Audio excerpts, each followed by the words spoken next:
court is now back in session. Miss Trixie, were you able to gather this manager? Yes, she is prepared. If you truly want this. I'd like to hear how she found this peculiar stick. She had to have been in the forest. And that means she may have done it. But Trixie's right. She isn't a Pegasus. There's no way she could have manipulated that cloud. Expect for the worst, hope for the best. Ooh!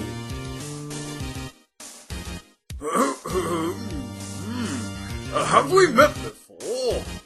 You look strangely familiar. Name and occupation. You're really going to attempt to pin this on me, right? As you know, I've been watching the whole time, and I'm not impressed. Don't ignore Trixie. State your name and occupation for the record. Please be quiet. The grown-ups are speaking. You have no right sticking your nose in the law. What? Even to me, it's a mystery how you managed to put yourself on that bench. How dare you? It must really hurt that vanity of yours. Looking in the mirror every morning, seeing nothing but a washed-up charlatan with revenge as your only form of closure.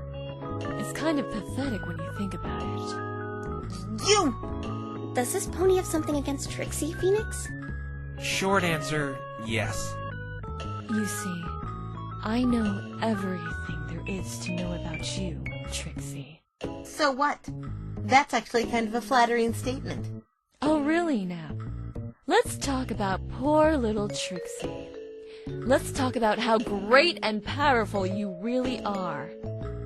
Let's talk about what you really desire. Because unlike everyone else, I know. How did you... I know what drives the real Trixie to do what she does. It has nothing to do with her last visit, as she's led many of you to believe. That was just the icing on the cake.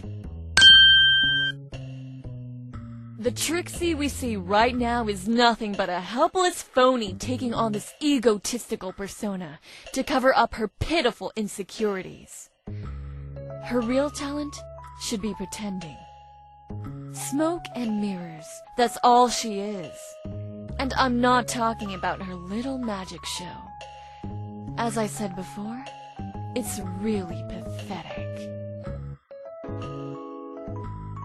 Oh? Have you finally run out of arrogant lies? Enough! Witness, state your name and occupation for the record. Sonata, former manager of the late Ace Swift. Now where was I? Oh yes, right. You were accusing me of being in that forest based off a vague testimony given by a vague witness. That witness says she saw me by the forest? I say I was in my hotel room all night.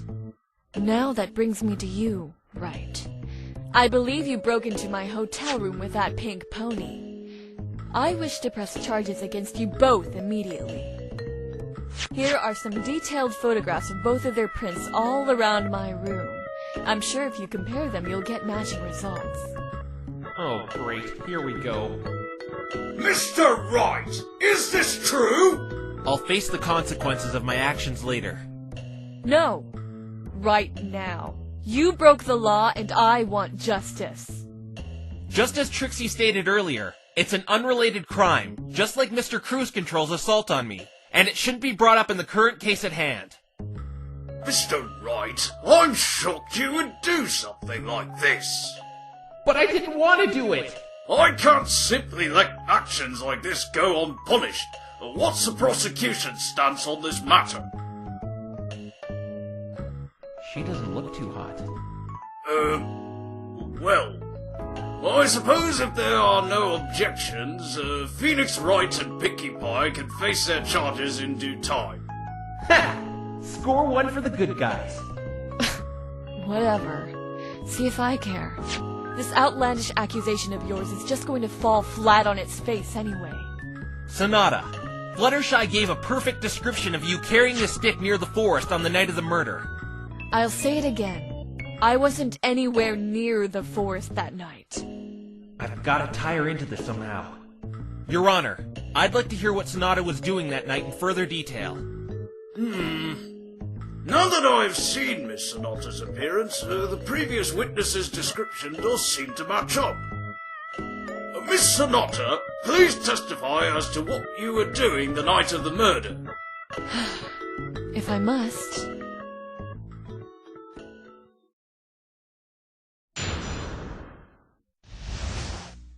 I was settling in my hotel room after picking up some equipment for Ace. He wasn't at the hotel, so I figured he was practicing for the race. I went to bed and was woken up at 12 a.m. by the police knocking at my hotel room door. The police had informed me of Ace's fate. That witness must be mistaken. I wasn't anywhere near the forest that night. And I certainly wasn't carrying that golf club you keep waving around. Oh, so you were in your hotel room while the murder occurred? That is correct, Your Honor. That witness must have been seeing things because I didn't go anywhere near the Everfree Forest. She's lying. I hate to change the subject, but look at Trixie. Seems Sonata really got to her. I feel kind of bad for her. Well, no matter. I have to focus on breaking this testimony.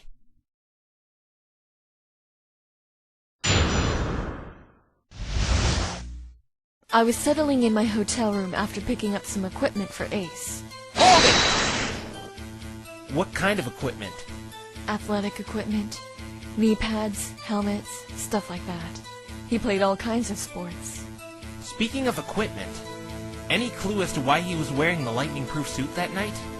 He wore it all the time with a race coming up. The outfit is quite uncomfortable from what I'm told, and he practiced wearing it before the race to get used to the discomfort. Do you have anyone to confirm you were shopping that day? No, I don't.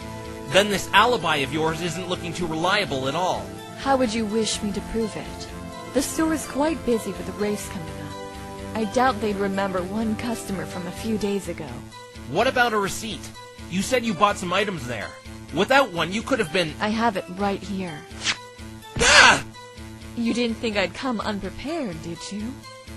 It says her items were rung in at 7:30 p.m. This proves she was shopping a little before the murder. There's still a big enough time frame to put her in the forest. He wasn't at the hotel, so I figured he was practicing for the race. I went to bed and was woken up at 12 a.m. by the police knocking at my hotel room door. Weren't you concerned where he was? I was his manager, not his babysitter. That doesn't mean you shouldn't make an effort finding him, especially with his big race coming up soon. If you haven't noticed, I can't fly. There would be no point wasting my time searching for him when I can only search on land. Guess it would be a little hard to find someone who can fly while you're grounded. And what time did you go to sleep? 8:30. And that's around the time he was killed. If she really was in the forest that night, she has to be lying here. The police had informed me of Ace's fate. How did you react to his death? I cried. You... cried? Yes, it's a complex secretomotor phenomenon characterized by the shedding of tears from the lacrimal apparatus without any irritation of the ocular structures. I know what crying is. I just can't see her crying. Like I said to you earlier, I got over it quickly. Those police who came to my door can confirm this as well. I've got to ask them if her tears were made out of icicles. That witness must be mistaken. I wasn't anywhere near the forest that night. The witness is not mistaken. Mr. Wright, this same witness had a problem with her testimony yesterday. What makes you think she is not wrong this time? Because she identified you perfectly under Luna's light. I doubt with her secluded lifestyle she's ever seen you before that point. Ace was famous. She could have read a newspaper like Equestria Daily. I've had my picture published in there several times. Who knows? Maybe she's just describing me to shift the blame off her friend. You really think Fluttershy's one to lie?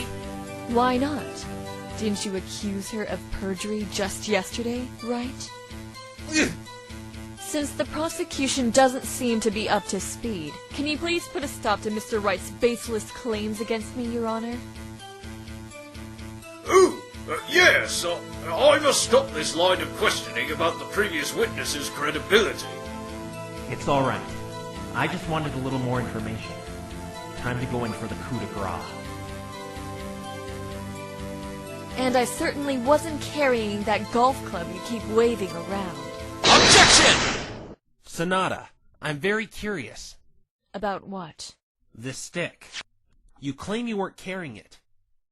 And I'll say again, I wasn't.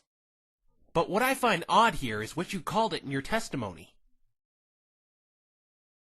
I certainly wasn't carrying that golf club you keep waving around. Sonata, this stick looks nothing like a golf club, nor has anyone referred it to one during the duration of the trial. It was a golf club at one time. You're correct about that. This thing is a golf club? Oh, my apologies, but I really don't see it. That's because the end was broken off, Your Honor. I have reason to believe this strange metal object I found on the scene of the crime is the missing piece. It does resemble a golf club if that piece were to be put on the end of the stick. But right now, it's nothing but a dilapidated stick. Tell us, Sonata, how did you know this was a golf club?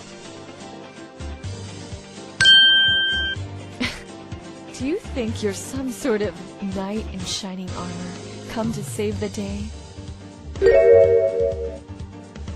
Because you're not. You're just another bottom-feeding defense attorney pointing out trivial details. Mr. Wright has pointed out a crucial flaw. How did you know this mangled stick was a golf club? Defense attorneys fabricate the most interesting little fairy tales to protect criminals. You know, something's wrong when a talking unicorn accuses you of telling fairy tales. Miss Sonata, please answer the question. I was mistaken. I have seen this stick before, as a golf club. Remember I said I was shopping for sports equipment that day? I saw a golf club at the store with the same unique handle shape, namely that P on the end of it, like the one you're holding. You saw it at the store? Yes. Like I said, he's just admirably trying to defend a murderer. Oh, did I say admirably? I meant shamefully. I just got the strangest sense of deja vu. What do you mean? Her phony baloney excuse reminded me of another case. You can prove she didn't see the golf club at the store? Yeah, just watch me. Your Honor, she could not have seen this golf club at the store. Really? Yes, and I have proof. Do go on, Mr. Wright. You see, Sonata couldn't have seen this golf club because it's one of a kind. Huh? Let me introduce the court to the Pinky Iron Mark V, the very first innovation patented by a one Pickamina Diane Pie. Oh, right. That was Pinky's golf club. I see. Wait a minute. If it's her first invention, what happened to Mark 1 through 4? Never mind that. The point is, it's impossible for Sonata to have seen this club in the store, because it was crafted by Pinkie Pie and lost in the forest when she tried giving it a test run. Not only does this prove Sonata here couldn't have seen the club at the store, but also, the only time she could have seen it whole was in the forest after Pinkie lost it. May I also remind you, Sonata, she lost it in the forest a week ago, while you only arrived in Ponyville 3 days ago. The only place you could have seen it whole was the Everfree Forest.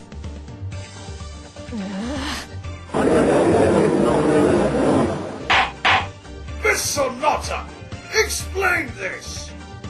I finally broke her.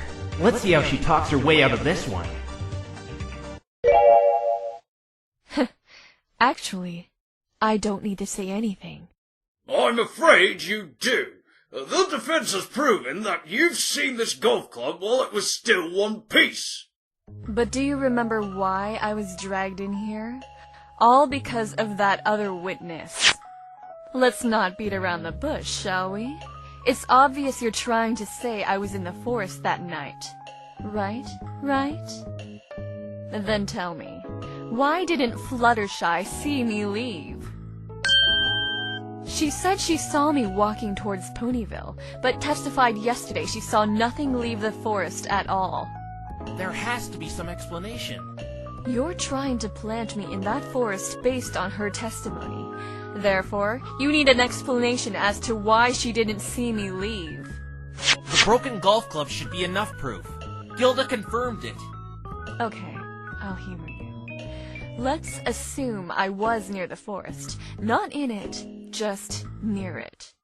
Since we are to disregard Fluttershy's testimony as she didn't see me leave, who is to say Rainbow Dash or Gilda didn't carry the golf club and I found it there?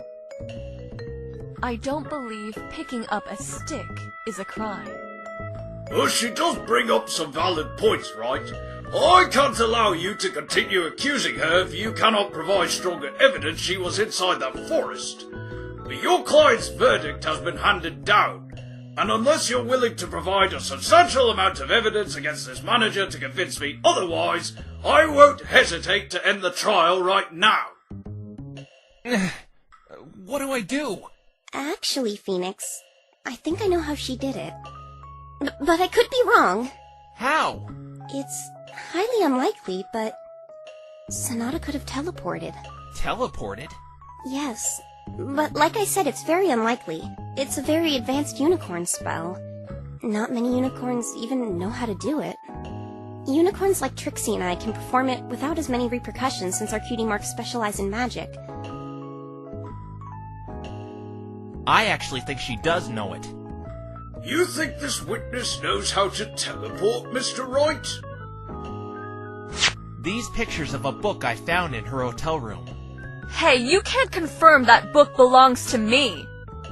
Would you like to go through the arduous process we went through yesterday to prove it does? Knowing what it will reveal, I have a feeling you don't. Does that book belong to you, witness? Yes, it does. What are you doing? Why don't you tell every pony about her blackmailing? Because she obviously doesn't want it revealed. I can use it to make her sing like a canary. Guess you should have thought about that before trying to get me arrested. Force her to tell the truth about the smaller details, and eventually they'll start piling up on her. Good thinking, Phoenix. It's no good to us anyway until we get her in the forest.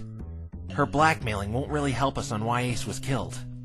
Right, Miss Sparkle, can you please stop whispering over there and tell us about this book? Sorry, Your Honor. This is an advanced spellbook. If we can find a teleportation spell inside, it proves Sonata could have escaped the forest without using the entrance. But these pages, Mr. Wright, I can't make a lick of sense out of them. I'm not familiar with these characters. We have a magically adept unicorn with an astute mind for the subject right here to confirm if there's a teleportation spell in this book. Twilight Sparkle. Miss Sparkle, can you please confirm if there is a teleportation spell in this book as Mr. Wright claims? Yes, Your Honor, I can. Objection! No, you don't! Her decoding what it says would be biased. Hey, I won't lie. Sorry, but this court can't take that chance. You being friends with the defense completely ruins your credibility. Any other suggestions? We could get a professor from Canterlot's Magic Academy to confirm it, if I can't. It shouldn't take long once I find the spell. I'll just have Spike send a copy of the inscription from the book to the Academy. Very well. I'll grant a short recess for the defence to analyse this book in the photograph and give time for Miss Sparkle to gather her findings.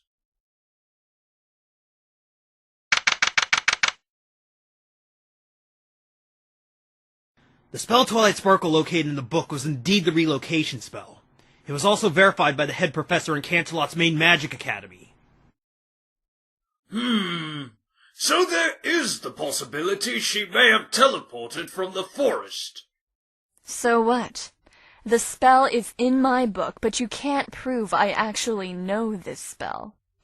I don't know how to execute it. You're saying you don't know how to teleport? If I owned a book on quantum physics, would that mean I had a master's degree in quantum physics? Good point. Hey, I actually own a great, insightful book on quantum physics, and I don't mean to brag, but I know a lot about quantum physics, and I study it regularly. You never know when you might need quantum physics to get you out of a jam. It's a really fascinating subject, and I take great pride and passion in...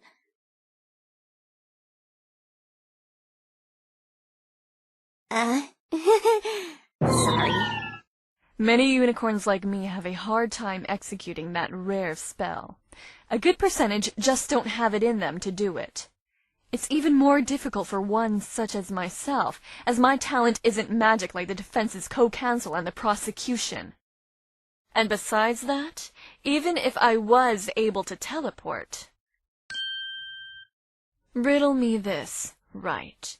If you're claiming I teleported, why would I not teleport back to my hotel room? Huh? If you're accusing me of secretly being in the forest, why would I compromise everything by teleporting near Fluttershy's abode, leaving myself exposed and vulnerable, not being able to use magic? You do what now? Since you seem a great deal ignorant to this, perhaps your co-counsel would like to explain this spell in a little more detail, as she seems to be an expert on it. Okay. It works like this.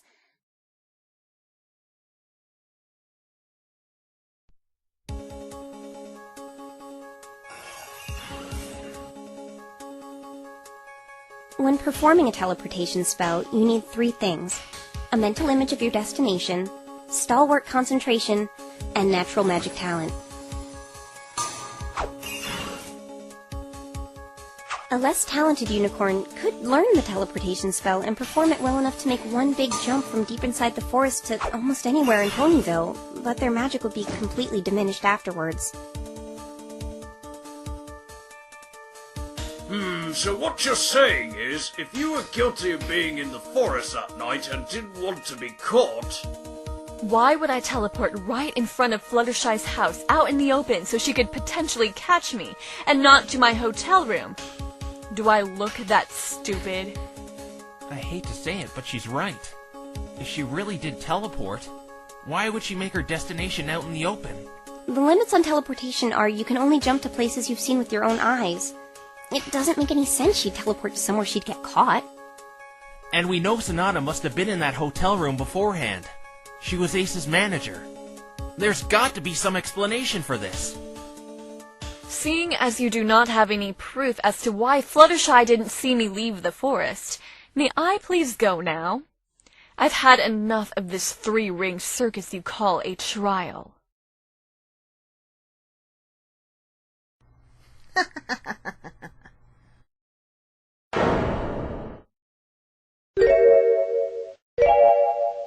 Miss Trixie, may I ask what is so funny? I thought I shut you up earlier. Oh, it's just that Trixie knows of a reason why this witness didn't teleport all the way back to her hotel room. You do? But why are you... Why are you helping the defense? You need to be taught some manners, you impudent hussy. No pony, and I mean no pony, disrespects the great and powerful Trixie. This is exactly why she shouldn't be prosecuting. Looks like the Trixie we all know and love is back. But why is she helping us? I don't think she's doing it to help us, more so to defend her pride. Either way, I'm not complaining. Let's just see where this goes. Miss Trixie, you have an idea as to why the witness here didn't teleport all the way back to the hotel? Trixie certainly does, Your Honor. During Trixie's extravagant magic show, the grand finale involves teleportation. Trixie would use her magnificent, unrivaled powers to teleport behind the audience, letting off a display of fireworks and other grand visuals to put the crowd in a state of sheer awe. Well, aren't you special? Since the advent of a lavender loser, Trixie has received some tough crowds. Yeah, Trixie's talking about you, Twilight Snarkle. You and your stupid bangs. Twilight Snarkle? I know, it's the worst insult I've ever heard. And what's worse is she keeps attacking my bangs. What's wrong with my bangs? They match my tail. I don't know. I actually thought your fringe looked kind of cute. Trixie has had tomatoes and an assortment of other fruit and vegetables tossed at her during her show. Oh, of course! Huh? I know where Trixie is going with this. Care to enlighten me? Just listen. During one of her shows, Trixie was preparing for her teleportation finale when a wretched apple hit Trixie and interrupted her. Then what happened? Trixie ended up in the middle of the crowd instead of behind them. What? How does that work?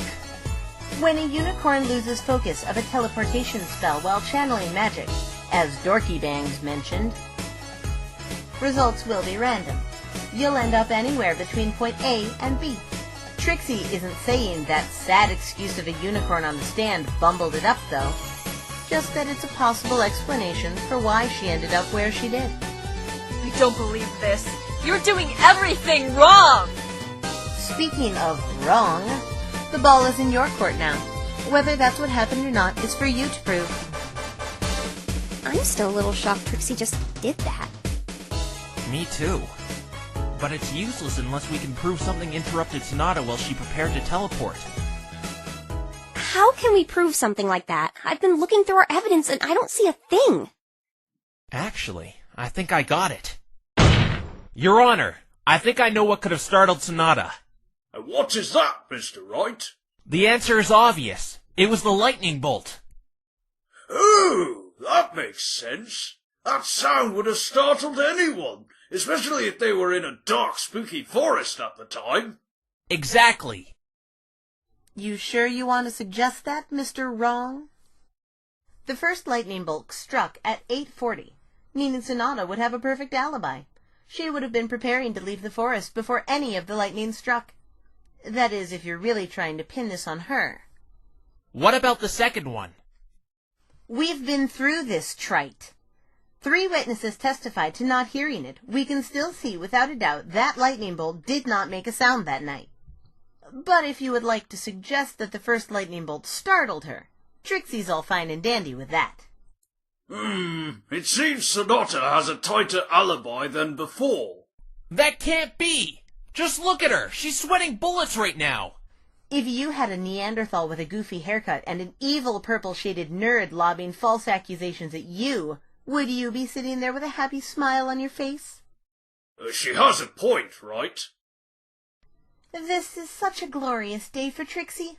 Trixie has finally exacted her revenge on Twilight Snarkle, had a dangerous criminal banished, and put the stupid 4-eyed bimbo in her place. Can you say hat trick? It's a good thing Trixie had confirmation of that first bolt. Otherwise, all this wouldn't have been possible. I got it! I know what startled Sonata here. Not only that, but I can clear up another mystery too. Please do go on, Mr. Wright. Let's think back to yesterday. We had a certain little witness confirm the time of the first bolt for us. Oh, you mean that cute filly? Yes, Your Honor. Applebloom. Applebloom was lost in the forest for quite some time, when all of a sudden, she bumped into something. We've already concluded that was irrelevant information, though. Not exactly.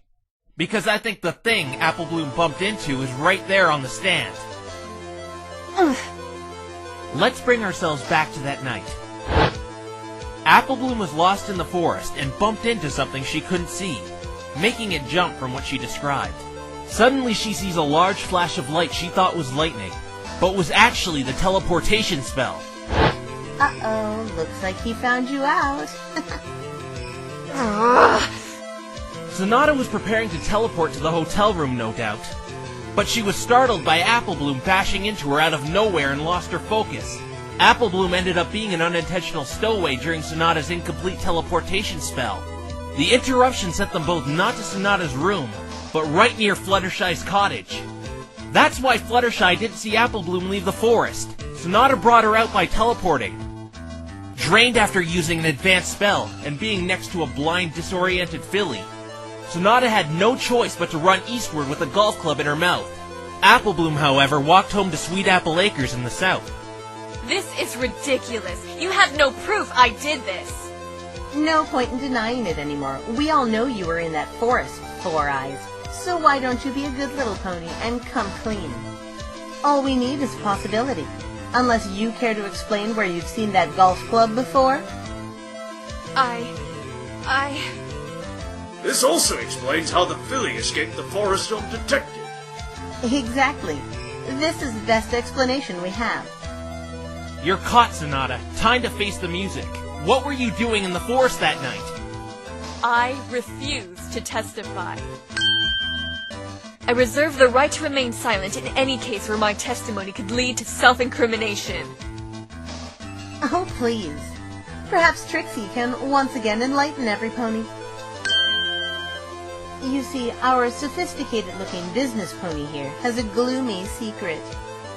Trixie's brilliant mind was able to find this out yesterday, after the conclusion of the analysis of that filthy griffin feather. This has to do with why she was in the forest? Yes, it does. Little Miss Sonata here is a dirty blackmailer. No! What? Wait, you knew about that? Of course Trixie knew. Why do you ask, Mr. Wrong? I was kind of saving that information for my ace in the hole. Too late, Trixie beat you to it. Trixie knew those pictures of rainbow trash had something to do with this, so Trixie simply asked the local developers for a record of their clients. Why didn't I think of that? And they told Trixie it was you, Four Eyes. Trixie simply connected the dots to why this manager of an undefeated athlete would develop pictures like those. She and the victim were in cahoots with each other, blackmailing rainbow trash and probably many more throughout the late Mr. Swift's career. Might I ask, if the prosecution and defense knew about this, well, why didn't they bring it up sooner? Trixie could have spoken for Mr. Wrong, but she didn't because the situation didn't call for it. Trixie didn't believe there was a way this witness could have been in the forest, but we seem to have proven otherwise. And I couldn't because, she was blackmailing me. You let her blackmail you? Wow, you really are a loser. Miss Sonata, were you blackmailing the defense's client? No, I wasn't. I would never do anything like that. These papers say otherwise. I found all these in Sonata's hotel room, and this particular letter, blackmailing my client, matches Sonata's writing. There you have it. Trixie has used her brilliance to triumph over a snide liar. Miss Sonata, you should be ashamed of yourself.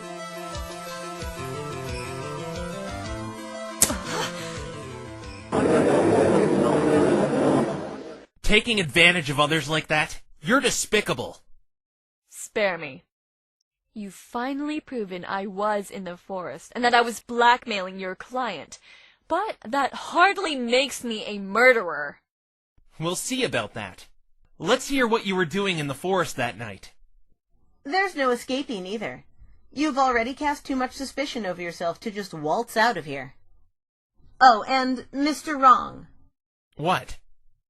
Let Trixie make one thing crystal clear. Trixie still knows for a fact Rainbow Trash is the true culprit of this crime. Then why did you... Because Trixie needs the correct facts before she can properly prosecute that rainbow loser. In fact, this whole blackmail revelation sets that motive you so desperately wanted before. Rainbow Trash killed him because the cheater and his bimbo manager were blackmailing her. Gee, here I thought she was just being nice. Whatever. I wasn't planning on leaving anyway. I'll tell you why I was in there that night and show you why it still doesn't matter. Don't sit there so comfortably, right? This is far from over. And Trixie? I dislike you. Just thought I'd reiterate that in case it wasn't clear enough. Oh, thank you. Trixie gets that a lot. That wasn't a compliment, Trixie.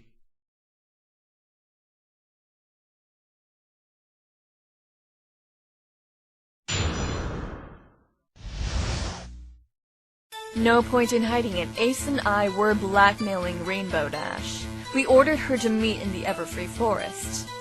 I got there long before Ace, and I hid in some foliage near the meeting place. Rainbow Dash showed up and made negotiations with Ace. She declined and flew up high, hitting a storm cloud she put there in foresight. I watched as a lightning bolt hit Ace directly on one of the exposed parts on his suit. It sent him flying a few feet, as the prosecution stated. I got out of the forest as fast as I could. That is all that happened. This changes nothing. This still doesn't explain why you took the golf club. I still deny touching that. I only saw it on the crime scene. You aren't too smart, are you? You were the last pony in there, and it was found outside the forest. Not to mention you're the only suspect. There's no way Fluttershy could have seen the handle before that point, other than when she saw you walking with it. Then maybe she's the one who took it out. You said your pink accomplice lost the accursed thing in that forest a week ago. Therefore, Fluttershy could have witnessed her lose it. The forest is near her cottage, after all. Though she saw me going towards town, there is a large time frame where she was alone. You have no way to tie me to that golf club other than what she claims she saw. I was simply in the forest to oversee our deal with Rainbow Dash, who I then witnessed kill Ace. Who does she think she's fooling? Phoenix? I don't mean to interrupt you, but... But what? There's something that rubs me the wrong way about the testimony she gave. Huh? There is? What is it? Call it intuition. I think it has something to do with what I found yesterday. I better look through the evidence Twilight gave me.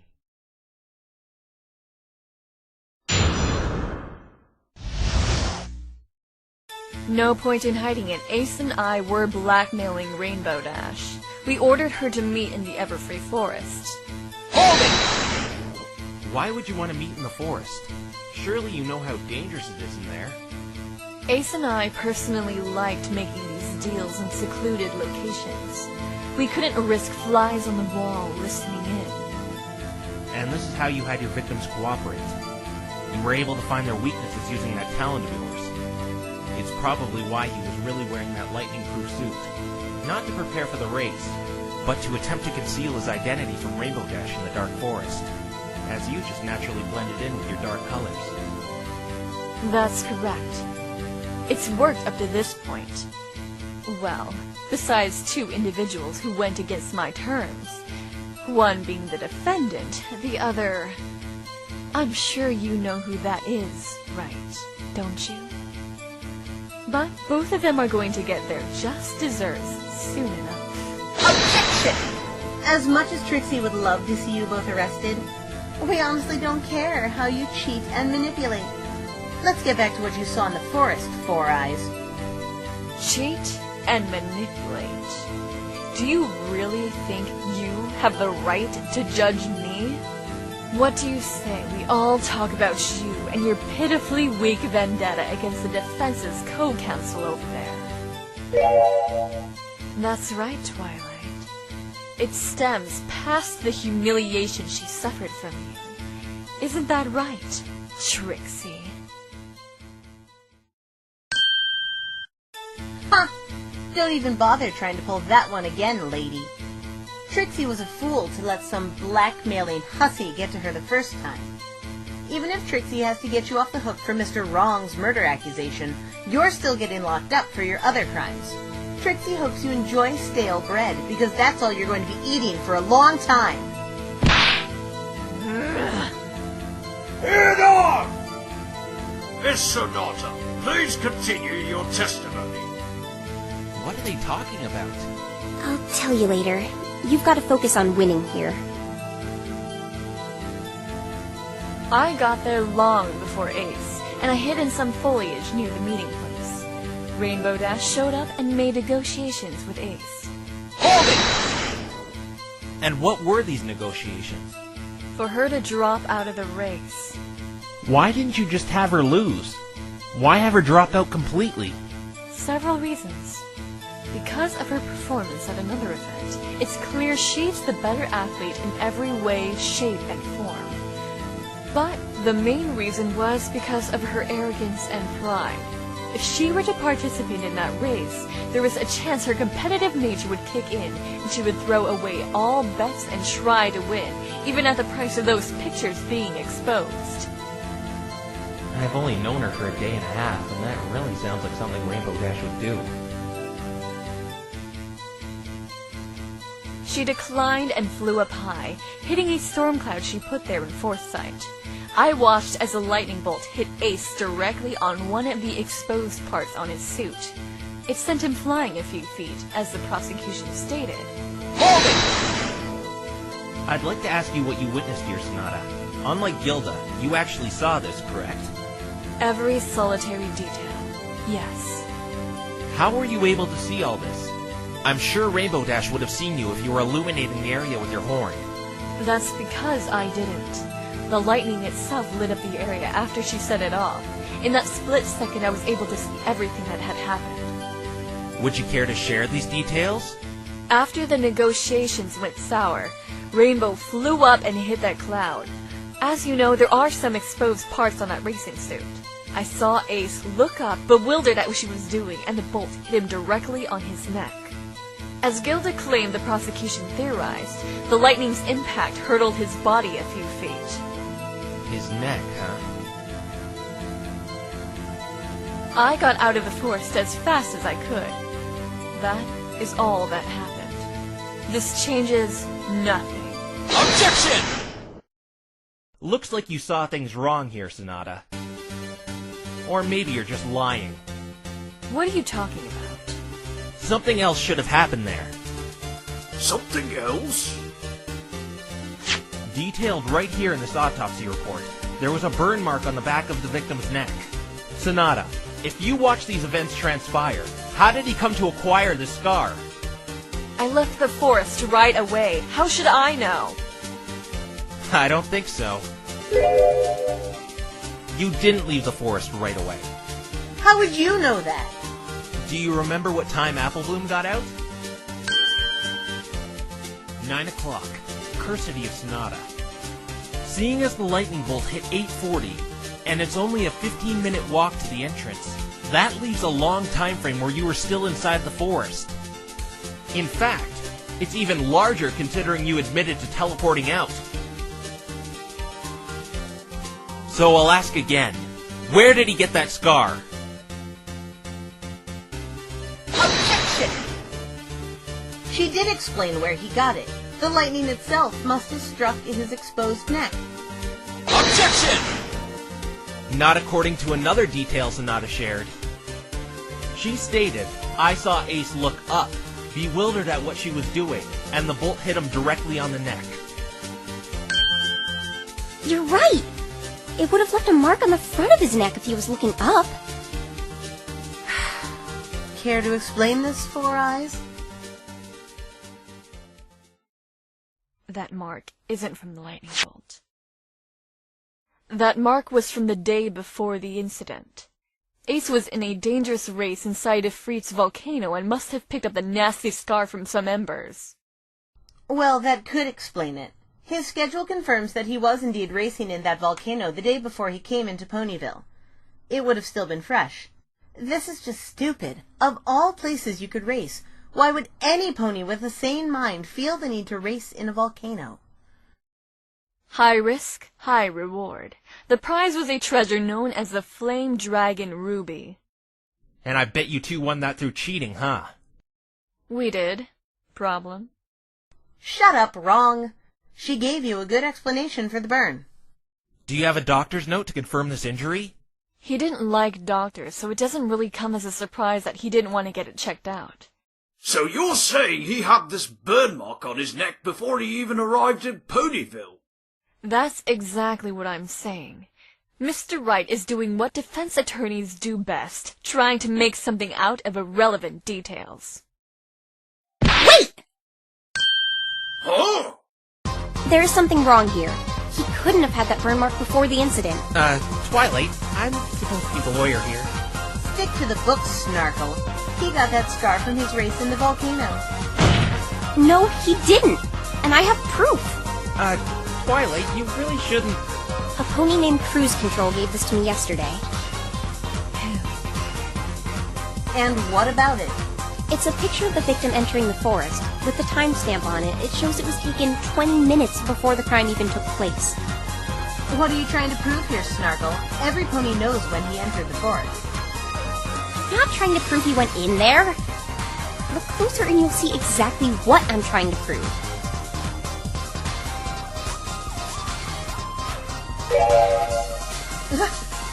You see it, don't you? There's no burn mark on the back of his neck. Oh my! She's right! This proves he acquired that scar while he was in the forest. Oh my gosh, did every pony see that? That felt so exhilarating!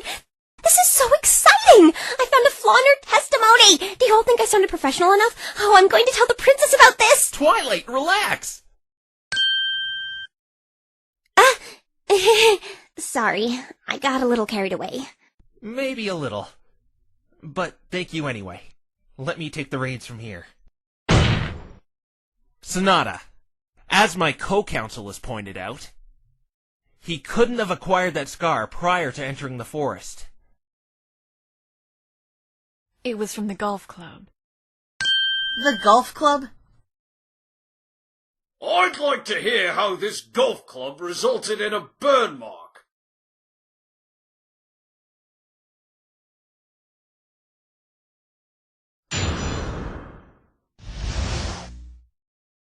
When Rainbow Dash set the cloud off, the bolt was large enough to hit Ace as well as the ground. The bolt had started a fire, and it was my burden to put it out. He fell to the ground, neck landing on the golf club and breaking it. That's how the burn mark got there.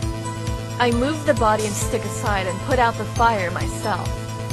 I ran away from the crime scene after experiencing such an incident, but returned later when I realized I forgot to take the golf club.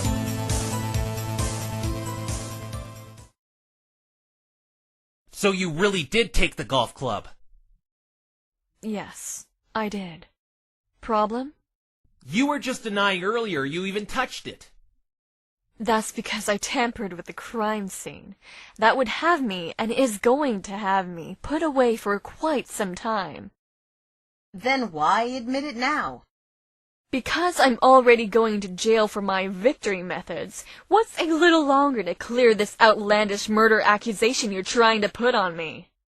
But why would you carry this golf club out? Because I touched it when I moved it aside. I wanted to remove all evidence I was there. Okay, focus, Phoenix. She's constantly revising the story. She has to run out of excuses sooner or later.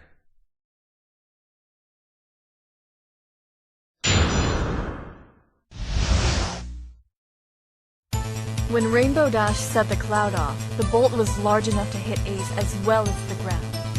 Hold it! How big was this fire? Quite large. You were at the clearing, were you not? You probably noticed the scarring on the ground. That's how big it was before I put it out. How did you manage to put it out? I used Ace's bag to beat it down. Wait a minute. If you took the golf club because you touched it, why did you leave the bag behind? It didn't matter. I've touched that bag a million times before. Ace's butler, too. His stylist, and even his mother when she packs his lunches. His mother still packs his lunch? How old is he? 25. I'm just gonna pretend she didn't answer that. The point is, there were tons of indications others have touched it aside from me. And I wanted Rainbow Dash to pay for not only not following our terms, but killing Ace, so I purposely left those pictures behind. The bolt had started a fire, and it was my burden to put it out. Hold it! Why did you feel the need to put it out? Being environmentally friendly? Drawing attention to the scene was my main concern. I see. If someone were to see that fire, it would attract other ponies, and you would be caught on the crime scene. Exactly. But it seemed that it didn't matter any longer. He fell to the ground, neck landing on the golf club and breaking. That's how the burn mark got there. Hold it! He fell on the club? I heard it snap as he landed on top of it. So I guess so. And that's how the burn got there. I hurried to the flaming area and tried to put out the fire. His body was in the way, so I moved him and the stick out of the flames. The fire must have heated up the metal on the stick, broke, and left that burn mark on his neck. That would mean the body wasn't hurtled by the lightning. Sonata was the one who moved both him and the stick to the dirt patch where Gilda discovered him. I moved the body and stick aside and put out the fire myself. Objection! Sonata, what you just said doesn't line up. Why not? You said the golf club was laying in the fire, but just look at it. It smoldered and burnt beyond any recognition. If Ace was really laying in the fire for as long as the golf club, the exposed parts on the suit should be all burned, not just a small one from the stick. Flesh burns faster than metal. Even the suit itself would have taken damage from those flames. Oh my! You are correct, Mr. Wright! Your explanation doesn't make any sense, Sonata. Objection! Stop trying to turn anthills into mountains. This is no anthill. A lot of things don't line up with these events if we take this into consideration. The victim could not have been laying in that fire. His burn should be as severe as the likes of the golf club. But all we have is one burn mark on the back of his neck. So this can only mean one thing. The victim was alive after the first bolt came down. Objection! This is stupid. The first bolt is the only one that could have killed him. Objection! That's where you're wrong. I believe I know what happened based on a piece of evidence. Evidence? I think there was a struggle of some kind. Again, this is the most foolish foolery of your foolish fool brain in that foolish spiky cranium of yours. How could he have had a struggle with lightning? I think this lightning has been one big red herring all along. On what basis do you suggest the victim had the struggle, Mr. Wright? Let's review what we know. The burn mark on the back of his neck. The golf club is really the only thing that could have done it. I have no doubt it was laying in that fire for quite some time, which in turn heated the metal.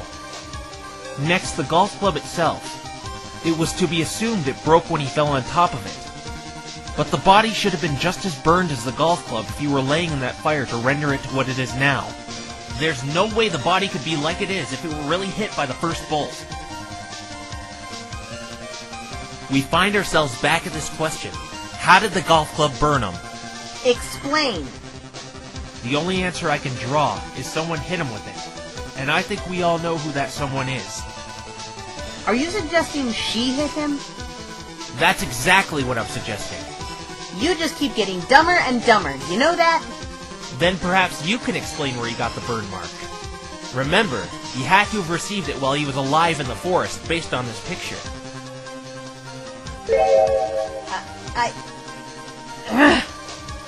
Couldn't the defendant have used the stick to hit him? I just can't see why his manager would assault him like this. He's right.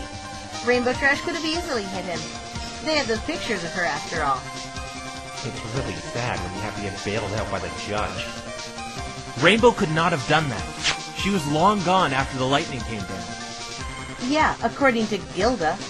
But do you remember she gave up chase to look for her package? That's true, Rainbow could have gone back while Gilda was looking for her package. But I'm not talking about that. Sonata here was the only one who could have used that golf club to hit him. And you of all ponies should know why, Trixie. What do you mean? But how could she be the only one? Very simple, Your Honor. The Ripley's Guide to Ponies? Is that a children's book? Yes, it is. I, gave that to you to read, not to, present as, evidence. Trixie read that one while she was still learning to speak. How dare you bring such a childish item in and make a mockery of this court? Coming from Miss Wizard Hat and Wizard Cloak. Hold on a sec. I'm just using this as a visual aid to make my point. This better be good. Well, this book is pretty small. It details the different types of ponies in Equestria. Right here on page 1, unicorns use magic. And we see an illustration of a cute little unicorn playing with toys, using her horn to move them. Do you see what I'm getting at here? If that club was hot enough to burn his neck, any physical contact with it would have burned whomever picked it up. So that completely rules out Rainbow Dash and Gilda. And even if they did pick up the stick while it was cooled down, it wouldn't matter. It wouldn't be hot anymore, thus not being able to leave that mark. No! That would be the case if you were anyone. Or, any pony but a unicorn. Sonata is the only one who could have used it as a weapon, for the simple fact she could have picked it up without touching it using a levitation spell. Don't even bother saying you don't know that spell either, Sonata. It's one of the simplest of unicorn spells. I've even seen you doing it picking up that notepad of yours. That leaves 2 questions, Sonata. Why would you hit your longtime business partner, and how did he die of electrocution? To tell the truth, I don't have an answer for the latter, but I may have the one to why you hit him. But this is wrong. She couldn't have done it. Why would she? She was his assistant. Weren't you the one who said the motive doesn't matter, Trixie? You! But unlike you, I think it does matter. And I'll gladly explain what I think her motive for striking him with the golf club was. Tell me, Sonata, the reason you hit him was this, wasn't it? You were planning on backing out of your dubious blackmailing deeds, weren't you? As it says in your letter of resignation here. You probably showed this to Ace right after your deal with Rainbow went bad. I don't think Ace was too happy with your decision. This letter was torn in half. Half was found by Fluttershy's cottage, most likely blown away by the wind. While the other you must have recovered, as I found it in your hotel room. You couldn't just throw it away. Someone might find it. So you kept it in your room, while the police were busy investigating the crime scene. That's probably why you got so angry when Pinky and I intruded. You were afraid we might have discovered the meaning behind the letter. Also, the reason you didn't have us arrested on the spot. The police might have confiscated my evidence, including the torn letter, and connected it to you. But what's the motive, Mr. Wright? Ace probably wasn't too thrilled about his partner in crime giving up the ghost on their business, which is why he tore the letter in half after reading it. He didn't want to give it up, and in turn, didn't want you publicly disclosing what you two were doing. Now, I doubt branding him with a hot stick was enough to kill him, and no doubt he'd be angrier afterwards. There's no way you could prepare teleporting when engaged in an argument like that. So what happened after, Sonata? There's no way you can't know. The first and second lightning bolt could not have killed him based on the evidence we have. So what killed him, Sonata? There's nobody left to blame for his death but yourself. Rainbow Dash being long gone after the first bolt came down, Gilda searching for her package, and Apple Bloom lost in the forest, whom later you brought out.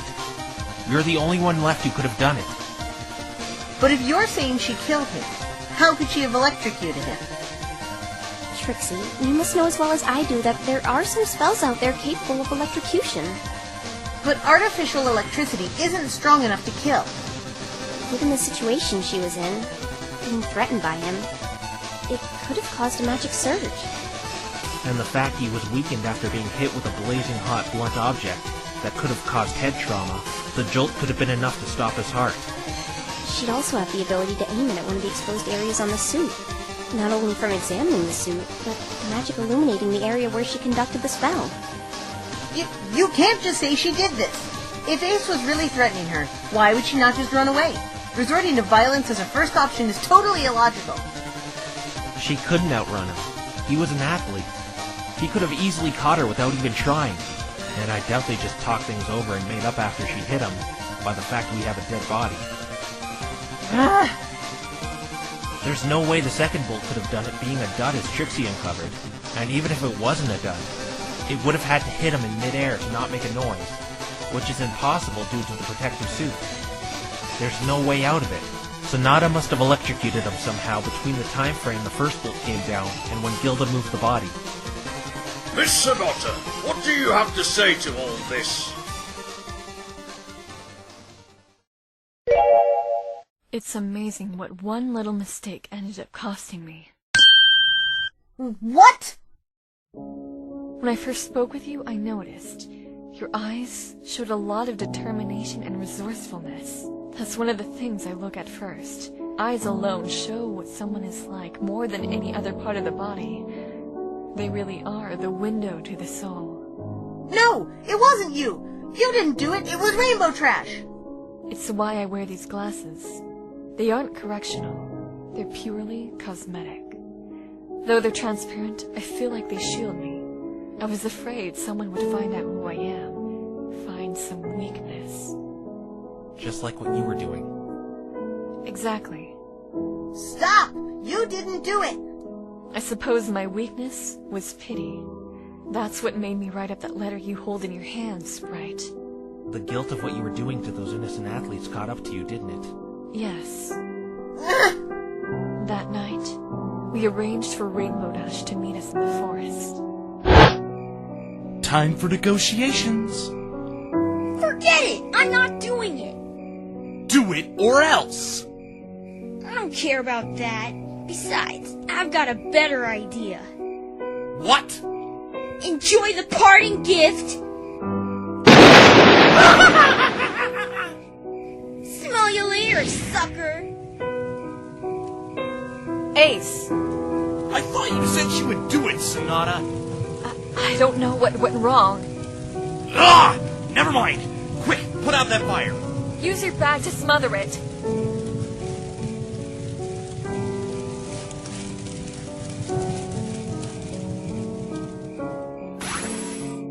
I think we got all the flames.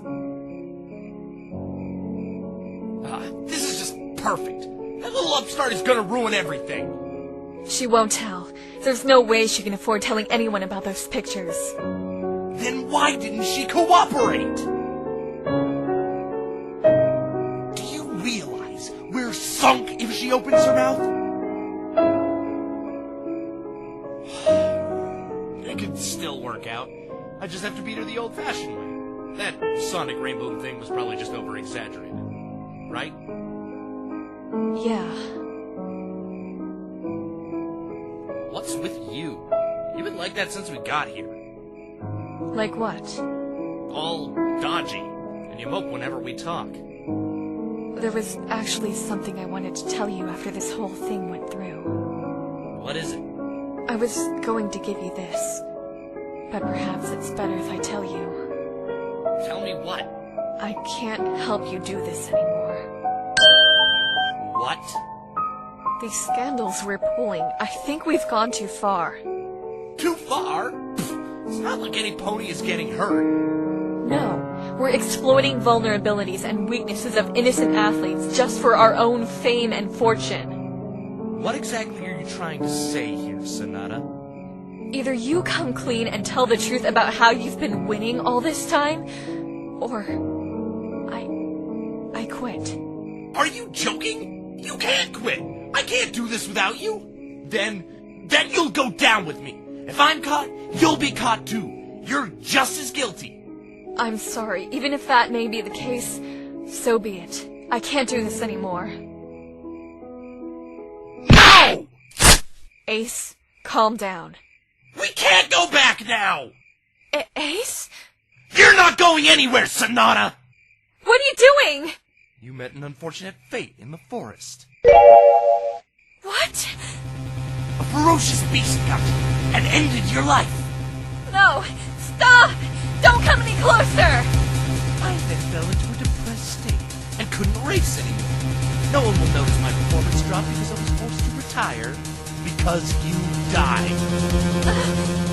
My dear Sonata, I'm so very sorry, but I'm afraid I must ask you for one more thing. Farewell, Sonata.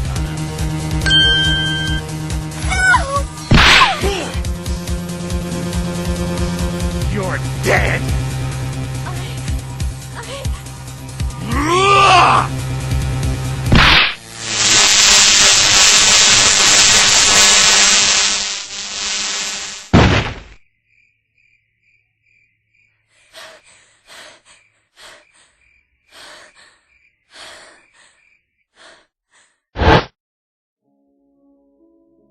In a situation like that, you don't really have time to think. I knew I couldn't run. It was hardly even a question. Ace was undeniably faster. And I couldn't teleport. That took too much time and too much concentration. The only thing left to do then was to defend myself. I reached out with my magic and took hold of the nearest object, that disfigured, smoldering remnant of a golf club, and swung it as forcefully as I could. It hit the back of his neck, still hot enough to leave a nasty burn. The club snapped in two and Ace shrugged the whole thing off like it was nothing. When he looked at me then, that last time, he was angry. I dropped the broken pieces of the smoldering golf club and let them fall to the ground, and resorted to the only thing I had left, directing the full force of my magic power in his direction towards one of the exposed parts of the suit. What I had not taken into account was a magic surge which uncontrollably amplifies magic, and it may have let loose more than I had intended. After that, what frightened me most was not Ace and his uncontrollable anger, or even the fear of death, but that the force around me had grown entirely silent. He was lying on the ground. The spell had hurtled him a few feet. I ran away from the clearing as fast as I could. I couldn't use any spells of any kind, not being able to concentrate after what I had just done. I just ran away in complete darkness. When I realized he wasn't following me, I had to see what had happened. About 10 minutes after the whole ordeal, I cautiously went back to the clearing, and though it was dark, I saw the silhouette of his body lying there, lifeless. It didn't take me long to realize he was dead. Being caught for blackmailing was one thing, but there was no way I wanted to be caught as a murderer. Even if I could argue it was in self-defense, I'd have no clear-cut proof he was going to attack me. I'd be banished. I formulated a plan to take everything on the crime scene and make it look as if Rainbow Dash had done it. I quickly gathered up the golf club I struck him with, and the half of my resignation letter I still had. After I was all done, I went back into the forest, trying to calm down and prepare a teleportation back to my hotel room. But, as you all know now, while I prepared that teleportation, that child bumped into me, and, just as Trixie said, it was enough to corrupt my destination. Both Applebloom and I ended up a little ways from the forest entrance near Fluttershy's cottage. I was completely vulnerable. I couldn't use magic after that jump, so I just grabbed the stick and ran. I took a shortcut through the park.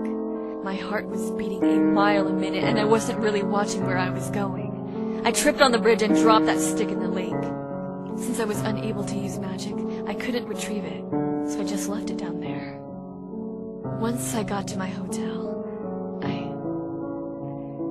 I tried to convince myself that I didn't do it. That's actually the reason I hadn't reported you earlier, Mr. Wright. Why? I knew you were starting to become suspicious of me when you saw some of those items lying around my room. I needed to throw you off my tail. After Wright and his friend left, I plotted to subdue him in that forest myself, but who should I run into but one of our past victims?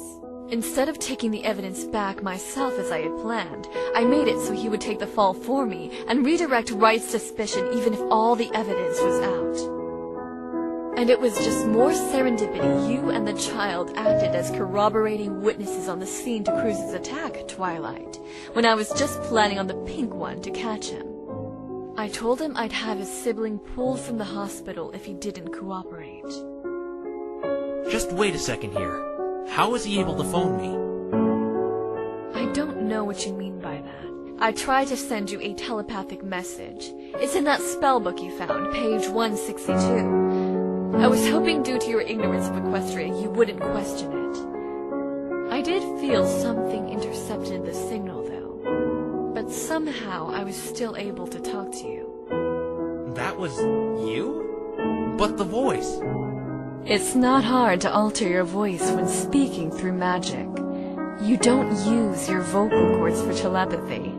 I just studied the way cruise control enunciated and contacted you using that voice to articulate myself. Think of it as being able to project a piano melody you once heard vividly in your mind, but not actually knowing how to play the piano. She must have used that talent of hers to get down his voice so perfectly. There's no way out of this now. I'm caught, and I guess it's time to pay my dues.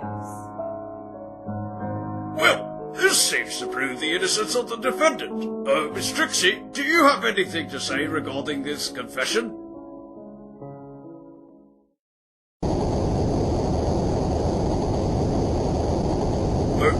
Miss Trixie?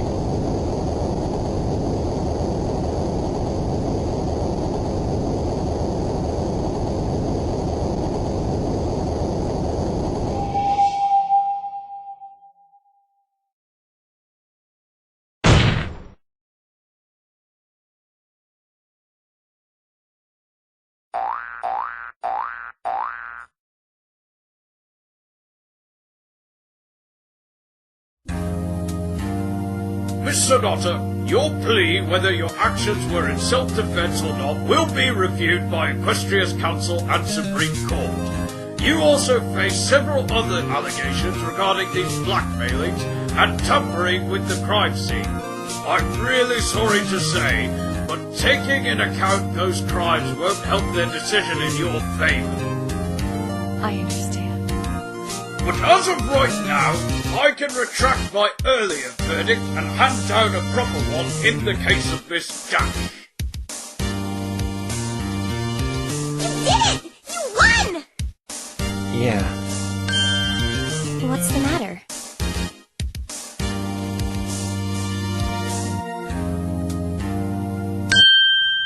You know as well as I do that it's not over. You're worried, aren't you? Seek out the truth and everything will work out fine. You'll see. No, I can't let this happen. I hereby retract my earlier verdict. The defendant, Rainbow Dash, is found to be acquitted of... Objection! Can't I just hand down my verdict in peace? Wait, Mr. Wright? No, Your Honor, it's not over yet. There was a contradiction in the confession the witness gave. What? The defense believes that Sonata did not murder A. Swift. I just admitted it! What are you doing? You were about to win. Your Honor, may I please request Sonata convert that confession she just made to testimony? This is highly unorthodox for a defense attorney to hold the verdict in their favour. But if Miss Sonata is willing to, I can allow it. I really don't understand what he's trying to pull here. But if it makes him happy, I'll do it. Mr. Wright, I must warn you. If you believe there is a contradiction in this witness's testimony and manage to prove she's lying, your client will be seen as guilty once again and will be treated as such immediately afterwards. This will be the final testimony I will grant. With a confession like this from the perpetrator, I see no more reason to prolong this trial. The defense understands, Your Honor. Phoenix, what are you doing? Please trust me. Everything's gonna be alright. Alright. I trust you. But why are you... Alright, Miss Sonata, you've heard Mr. Wright. Please convert your confession to testimony. Fine. Have it your way, then.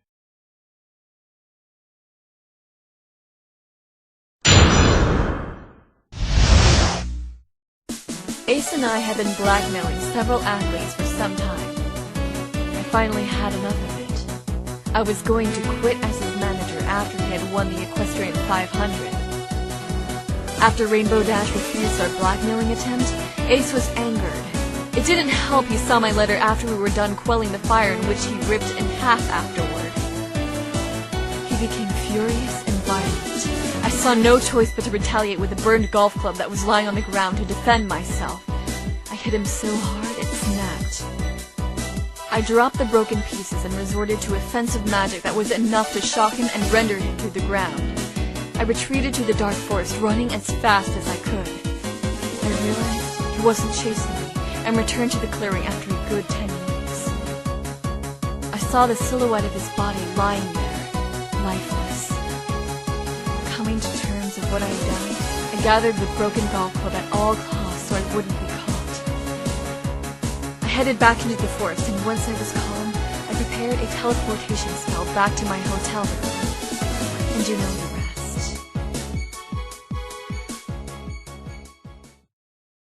That's my confession. Satisfied? Are you, Mr. Wright? I still would like to cross-examine the witness if it's okay. I wouldn't be letting her testify if I wasn't going to let you cross-examine her, so by all means, begin, Mr. Wright. This really shouldn't worry you, Wright, but the slightest instance of you being wrong about this, I will declare Rainbow Dash's innocence, and Miss Sonata will be taken away for further questioning. What you should be worried about is if you're actually right about there being a hole in this confession. Understood, Your Honor. Are you just doing this to rub salt in my wounds? All right. Time to show Sonata the power of the truth. What it means to be a defense attorney. What she taught me.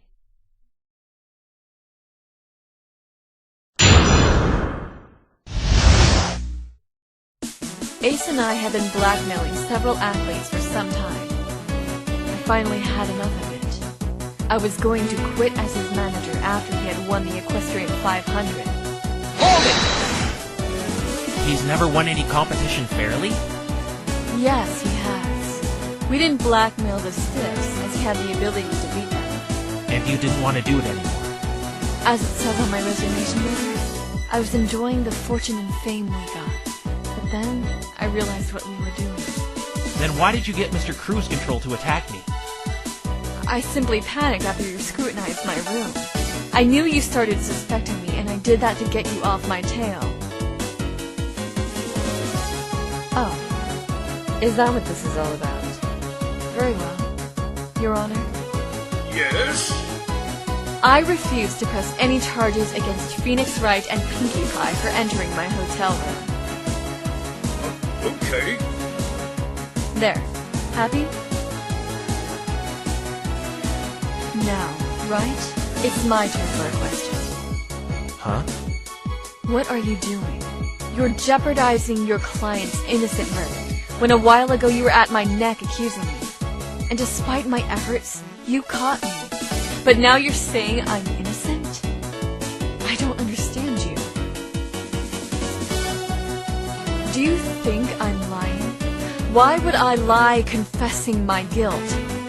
I suppose if I was trying to protect someone, trust me, that's not the case. Because the sad truth is, I don't have anyone to protect. Then let me protect you. I don't understand you. After Rainbow Dash refused our blackmailing attempt, Ace was angered. It didn't help he saw my letter after we were done quelling the fire in which he ripped in half afterward. He became furious and violent. I saw no choice but to retaliate with a burned golf club that was lying on the ground to defend myself. I hit him so hard it snapped. Hold it! How hard did you strike him with the golf club? Hard enough to leave that scar on the back of his neck. The stick was hot from lying in the fire. And what about the offensive magic you used on him? How strong was that? I really can't explain that to you. Try me. Well, you aren't educated in magic, but let me try to simplify it for you. What I did was a magic surge. Twilight? A magic surge is pretty much magic's equivalent of adrenaline. Put any pony in the right situation, and the magic they produce will be very powerful. With enough stress, they can produce magic to rival even the princess. So it's like a mother summoning the strength to lift a ton to save her child. Therefore, I can't tell you how strong it was, as I had no control over it. All I know is it was enough to hurdle him a few feet. Did you see exactly where he landed? No, it was too dark. All I could make out were shadows and silhouettes. Even with eyes like mine, I can't really tell you where he landed. What about the location in which you assaulted him? Do you know where that was? I do know we were directly under the cloud. The argument began as we were putting out the fire the lightning bolt spawned. From what I gather, he must have landed in the dirt, and Gilda moved him back underneath the cloud shortly after while I was gone.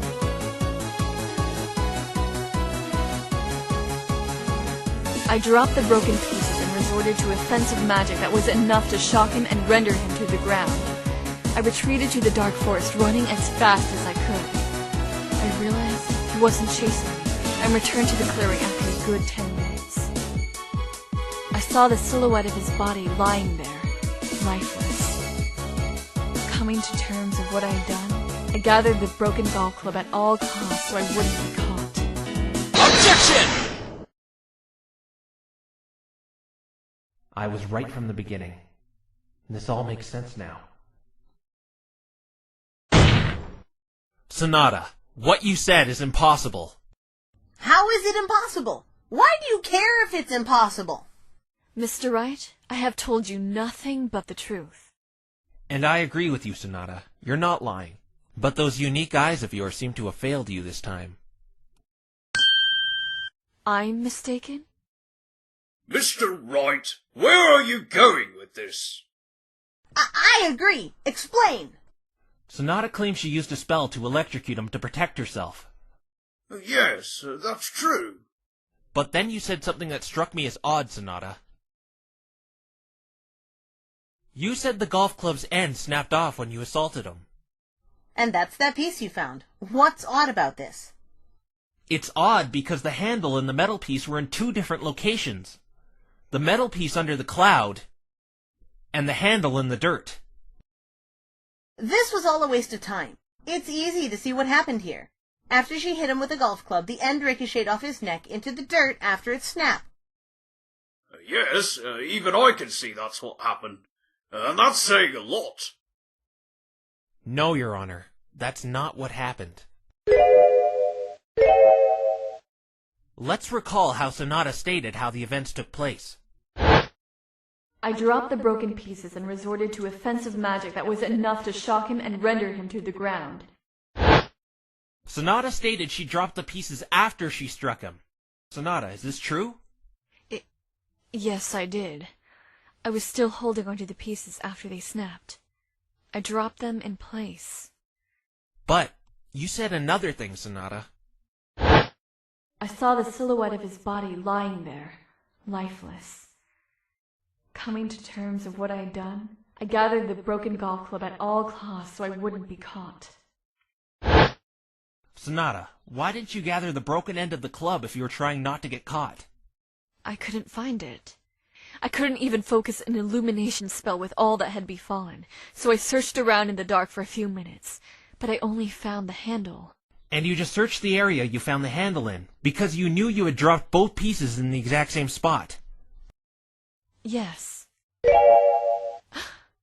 But then, how did the two pieces end up so far away from each other?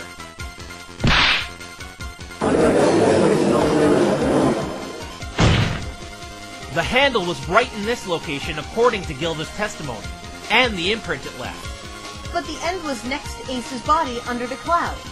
Exactly. We can probably all agree the metal piece was found exactly where Sonata hit Ace with the golf club.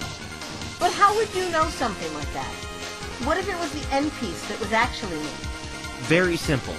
The golf club was lost while it was still whole, and it was still whole until Sonata used it as a weapon, The imprint was made afterward, and the end wasn't intact. If she had really dropped it in place there, the end piece should have been right next to it. Then who moved the handle?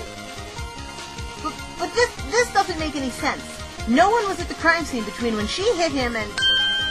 Unless that Griffin. Gilda didn't move it. She would sooner admit she moved the body. Up until now, we didn't even know this golf club was used to hit him, and Gilda dismissed it as a piece of garbage. Rainbow Trash must have gone back and moved it then. She couldn't have either. Rainbow Dash wouldn't have had enough time to go back and be spotted by Fluttershy anyway. According to her, it's a good 15 minutes to that clearing. But I know who moved it. This is absurd. You just ruled out everyone, Mr. Wrong. Miss Trixie is right. Mr. Right. You just disproved everyone. Who could have possibly moved it? I'll tell you who. The answer is the victim himself. Ace moved the golf club. What? What? Hello? What are you thinking? How could you have moved it? He was dead. Mr. Right, have you lost your mind? It's the truth, Your Honor. I believe Sonata did perform this spell and electrocuted him. But I think it was only enough to render him unconscious for a few minutes. But he was dead when I got back. He wasn't breathing, I'm sure of it. You're correct, Sonata. He was dead when you got back. So he must have died in between when you ran away and returned to the crime scene. This is ridiculous. How did he die if the lightning bolt or being hit with that spell didn't do it? It was the second lightning bolt. No! We've been through this a million times. It didn't strike at all. 3 of our witnesses didn't hear it because it was a dud bolt. Make it 4 because I didn't hear it either. I don't believe it was a dud bolt. From my understanding, lightning here in Equestria makes sound based on vibrations of the impact of what it hits. After he woke up, he must have been fumed after Sonata's assault on him, and quitting as his manager.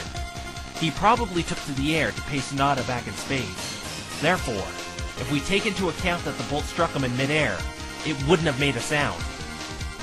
Did you forget about his suit? From my understanding, a Pegasus is completely impervious to lightning while wearing that suit in midair. The exposed parts are completely covered while flying, and it still would have pierced his body and left a burn mark on the ground, making a sound in case you want to suggest he wasn't wearing it. What about the wings? They're clearly exposed. What if the bolt hit one of those?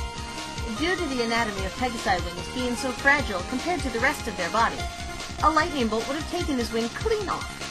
And yet, both his wings are still intact with no damaging whatsoever.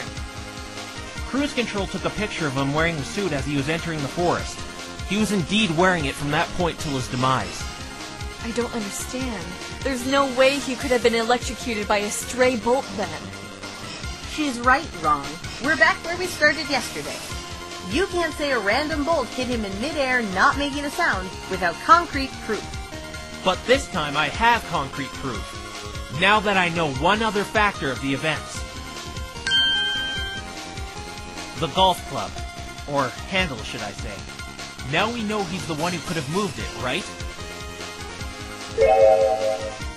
Mr. Wright. Angered by being struck and burned by it, he picked it up and took to the air to get a better view of the dark forest. Now where would a Pegasus hold a stick while he's in the air? Probably in his mouth. That's the only place he could hold it while flying, I think. Right, Your Honor. In his mouth. Mr. Wright.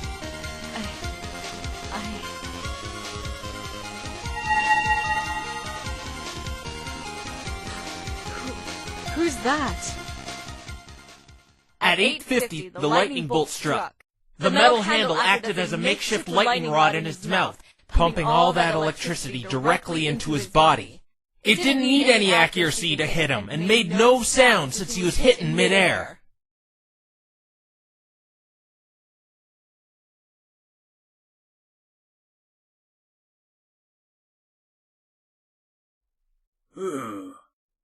This would seem to explain a few things. Do you have any retort to this possibility, Miss Trixie? No. I don't. I can't beat that. The prosecution rests.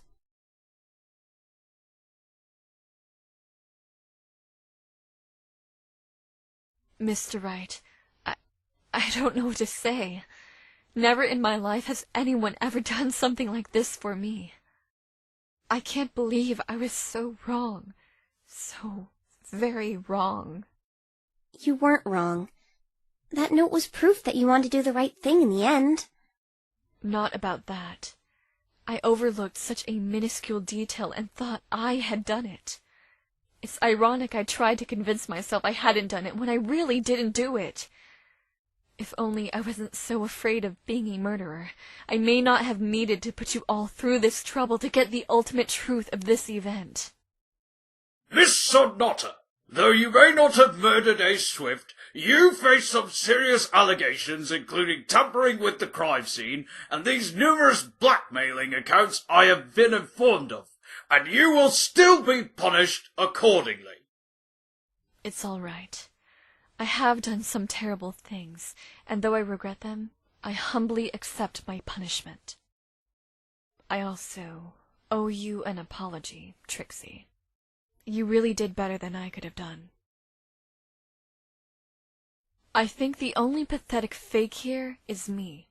I intend on changing that. I wanted to quit all this extortion. I just wanted to be left in solitude. The guilt I felt was excruciating. But you've given me this second chance, Mr. Wright. You stayed determined and true to what you believed in when everyone, including myself, thought otherwise. From now on, I'll try to give that same prospect to those who need it. For that,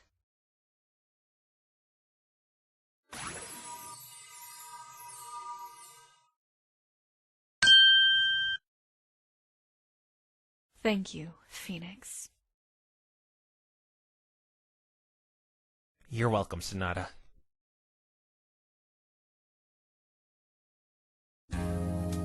What a very peculiar turn of events.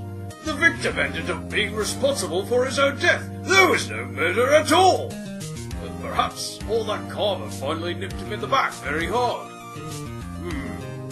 It would seem I can give a proper verdict now. In the case of Miss Rainbow Dash, I find the defendants... Objection! Ooh-hoo-hoo! That really is fun to say. Now I understand why you attorneys enjoy cutting off my verdict. The tension, the suspense, the draw... Just give the verdict! Okay, you didn't need to shout at me.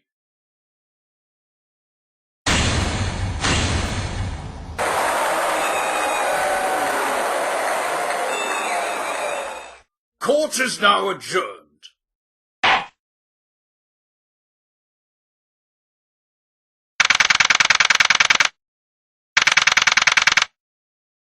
You did it! No! What are you doing? Let me go! It was a victory hug! Jeez, you're so uptight! You not only saved Rainbow Dash, but Sonata as well. Rainbow Dash, I came as fast as I could. Scootaloo? What are you doing here? I tried getting in that detention center, but those armored thugs wouldn't let me through. And you have no idea how much I wanted to come to the trial yesterday, but I was stuck in school. Can you believe it? This was an emergency. But today's a school day, too. You're right, but then I remembered Apple Bloom got the day off to come down here. That's because she was testifying as a witness. Don't tell me you just took the day off without any permission. Okay, I won't tell you that. You're deliberately cutting your classes? What is wrong with this generation? The reason I came down here was to help. Detective Scootaloo has come to crack the case as a Cutie Mark Crusader private investigator. Not another one. You're that lawyer Tate Apple Bloom was talking about, right? Look at all this wicked evidence I found. Here. A bottle cap, a peanut, and a pine cone? I'm glad you came down to help, kid, but everything's fine now. Don't encourage her. She's skipping school. Oh yeah, that's bad, and stuff, and you, shouldn't do that. Anything to help you, Rainbow Dash. Well, back on the subject of Sonata, do you have any idea what's going to happen to her? She's still going to be punished for tampering with the crime scene and blackmailing all those racers. But that's just a slap on the wrist compared to the punishment of murder. Is the same thing going to happen to Gilda? Yeah, she moved the body. But like I said, it's only a slap on the wrist. They won't be in there for too long. Yes, I don't mind. It could have been worse. Much worse. Sonata, weren't you being brought into custody? I asked if I could speak with you one more time and the guards accommodated my request. What did you want to talk to me about? You were right. I have done some despicable things. I'm sorry, I didn't mean to say that. You don't need to feel bad for me. I owe you an apology. And to you, Rainbow Dash. I not only took part in the blackmail you were a victim of, but tried framing you for murder. I understand if you don't want to forgive me. After what you put me through? Of course I don't, you no-good conniving... Rainbow! It's okay if she doesn't want to forgive me, Felix. Honestly, I'm having a hard time doing that as well. Another griffin! I hope this one doesn't want to rip me to shreds. Lenora! Hello, Twilight Sparkler.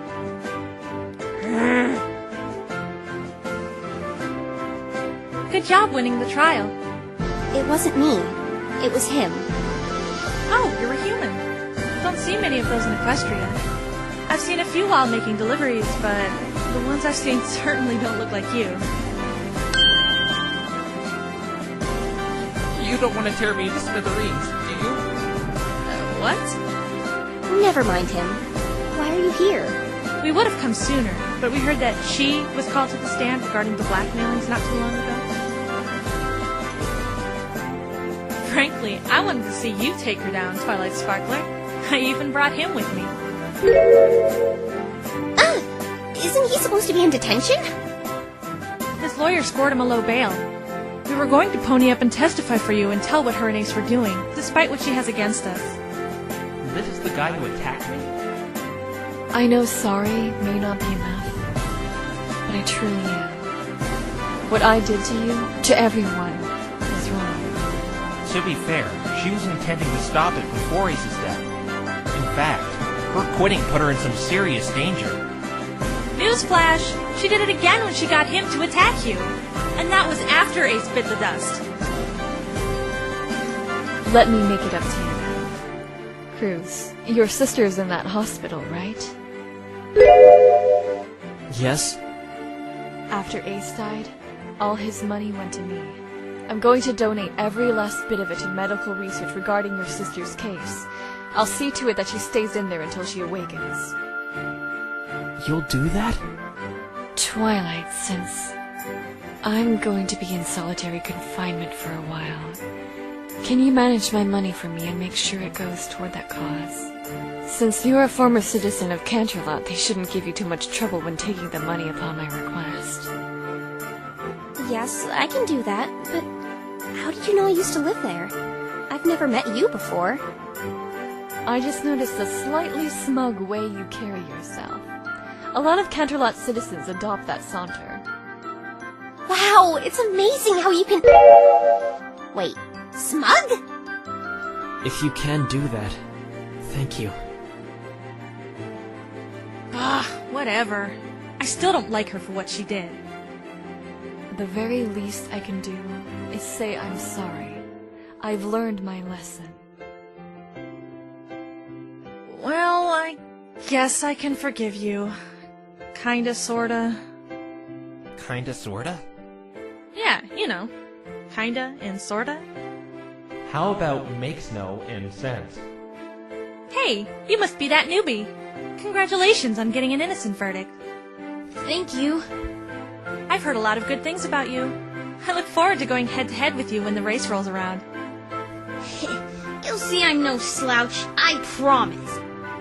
Yeah! Rainbow Dash is totally gonna win the whole thing! No contest! That's good to hear. Well, we best be going now. We're going to squeeze in a few more hours of practice. We wish you all the best of luck. Yeah, even you. Hey, maybe I'll actually watch the race this year. That's awesome! Finally, someone showing some patriotism and taking the Equestrian 500 seriously. More power to you, Twilight Sparkler. It's Sparkle! Sparkle! Sparkle! Not Sparkler! No need to explode! You could have just told me in a calmer tone and I would have gotten it. But... Can you do us a favor and take this one to the schoolhouse? Aw, but I wanted to stay here and celebrate with all of you! Sure. I want to stay far away from Krabby McPurple Pony until she decides to chill out. But I'm not... We'll see you all later. You can fly, right? Me? No, I can't yet. But you just watch, pal. One day, I'm gonna be just as awesome of a flyer as Rainbow Dash. You look up to her a lot, don't you? Well, duh. She's like the bestest, fastest, coolest pony ever. We're like birds of a feather. You know, you remind me a lot of... Oh, never mind. We better get you to school. Tell you what, we'll give you a lift, free of charge. Goodbye, every pony! Sparkle, sparkle, sparkle. She didn't have to yell at me. It's not my fault pony names are hard to pronounce. How in the hoof is Twilight Sparkle hard to pronounce? That went over a little better than I expected. Phoenix, can you please do one more thing for me? What's that? It's about that Pinkie Pie. Pinkie Pie? What about her? Tell her. Oops, sorry, I spoke. I spoke again, and again, and again, and again!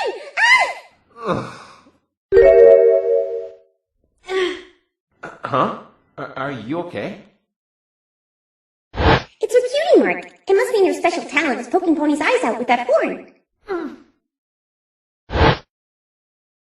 I was trying my hardest not to laugh. Will do.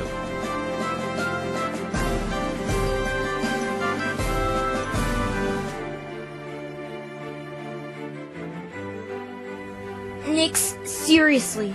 I can't thank you enough for what you did for me. I owe you one. Really? Because I don't think I'm the one you should be thanking. Huh? What do you mean? There's someone who deserves your gratitude even more. Oh, right! Thanks for hiring such a cool lawyer, Twilight. Well, it's nice that you're thanking Twilight. But that's not who I had in mind. You got acquitted because of this someone. The judge? No. Scootaloo? Ugh, no! Someone who the trial would have ended differently without. Can you refresh my memory? I forget things easy. Do I really have to spell this out for you? The trial would have been lost without... Take that! Fluttershy? But she helped Trixie by testifying against me. She did do that. But don't you remember what she did today? You had been given the guilty verdict. I had nothing left. Then she got on the stand and made the trial continue despite the verdict. That certainly isn't an easy feat. I haven't known her for as long as you have, but I could tell she was really trying her absolute hardest for you when she got up there. Things would have ended a lot differently if she had not intervened. And I think that's more than you deserve from her after what you said this morning. Oh. Here she comes now. Hello, every pony. You did great in there. It was very, flutter-bold of you. It was no problem, Mr. Phoenix. Your timing could have been a little better, though. Oh, I'm sorry my timing wasn't good. It's alright. We still won, didn't we? Yes. Congratulations, Rainbow Dash. Rainbow Dash, don't you have something to say? I'm sorry, Fluttershy. Thank you. Oh, it's okay.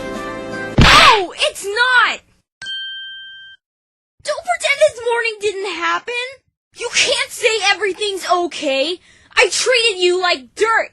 I said so many awful things to you. I said I hated you. And even then, you still came back and helped me. Why would you do that? Because you're my friend, Rainbow Dash. To tell the truth, I was so scared to get back on that stand with all those eyes looking down on me. And after what happened last time, I really didn't want to just make things worse like I did yesterday. Then why did you do it? Because I thought to myself, what would she do? She? The strongest and bravest pony that I know. She would stand her ground and be strong. So I did my best to be just like her and got back up on that stand again. Because right then, after I heard the guilty verdict, I realized that very same pony needed my help. So I knew I had to try my hardest to be as brave as I could, because that's what she'd do for me.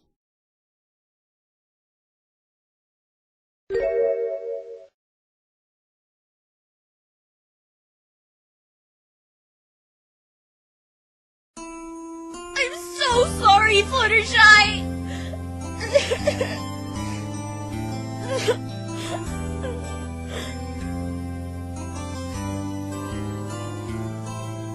I was a big jerk. There, it's okay, Rainbow Dash. There's no need to cry. I'm not crying. It's just my allergies. Hey, Phoenix, Yes? can you proofread this for me? I usually get Spike to do it. Sure. Dear Princess Celestia, I learned something from the most unlikely pony, Trixie.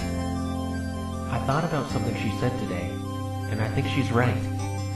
Friendship is unnecessary, like art, poetry, and music. We don't need it to survive like food and water. Rather, it's one of those things that gives our life, and other lives, value and meaning, giving us a reason to push forward. It allows us to achieve feats of strength and valor we thought we never had in us to protect the ones we care about. And by uniting, even the biggest of problems can be overcome. But then that's where Trixie was wrong. Ironically, that word she mocked ended up saving the day. That's the magic of friendship. It should never be underestimated. And I can see right now that tears will clear the way for a deep and lasting one. Your faithful student, Twilight Sparkle. It's perfect.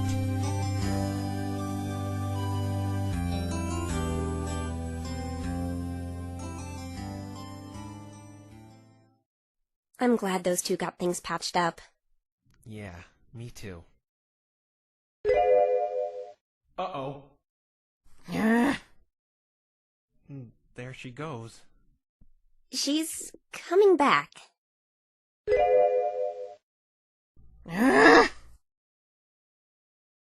Gone again. And coming back again. Ow! Phoenix, this may be a bit selfish, but can you do me a favor? What? Can you please go talk to Trixie? Why do you want me to talk to her? It's that issue I wanted to bring up with you. She bears awful feeling towards me for some reason. She won't listen to me, but she may speak with you. You're not the one who just had a hat thrown at you. Besides, I just foiled her revenge scheme. Do you think she really wants to talk to me right now? Let alone see me? Please, Phoenix. There was another pony in Equestria who was consumed by feelings similar to hers, and the result wasn't pretty. Okay, I'll try.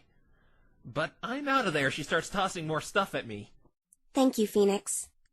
Before I try, what does this have to do with the Magatama? Just ask her, what do you have against Twilight Sparkle and her friends, and you'll see for yourself. She'll probably respond with the Ursa Minor, but I know that's not the case. Alright, wish me luck. I'm gonna need a lot of it.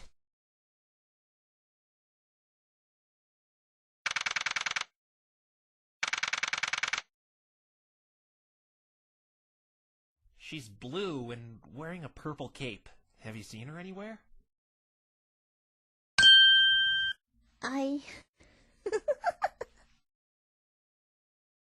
Did any pony ever tell you you have nice, beautiful hands? No. Thanks anyway. I'll just be going now. Hey! Watch it, pal! I'm sorry. You's best be sorry. You's lucky I'm in a good mood today. Otherwise I would've beat you so hard and make you feel like you're smooching the express. It won't happen again. It better not. Now out of my way! What was her problem? Wait. That couldn't have been...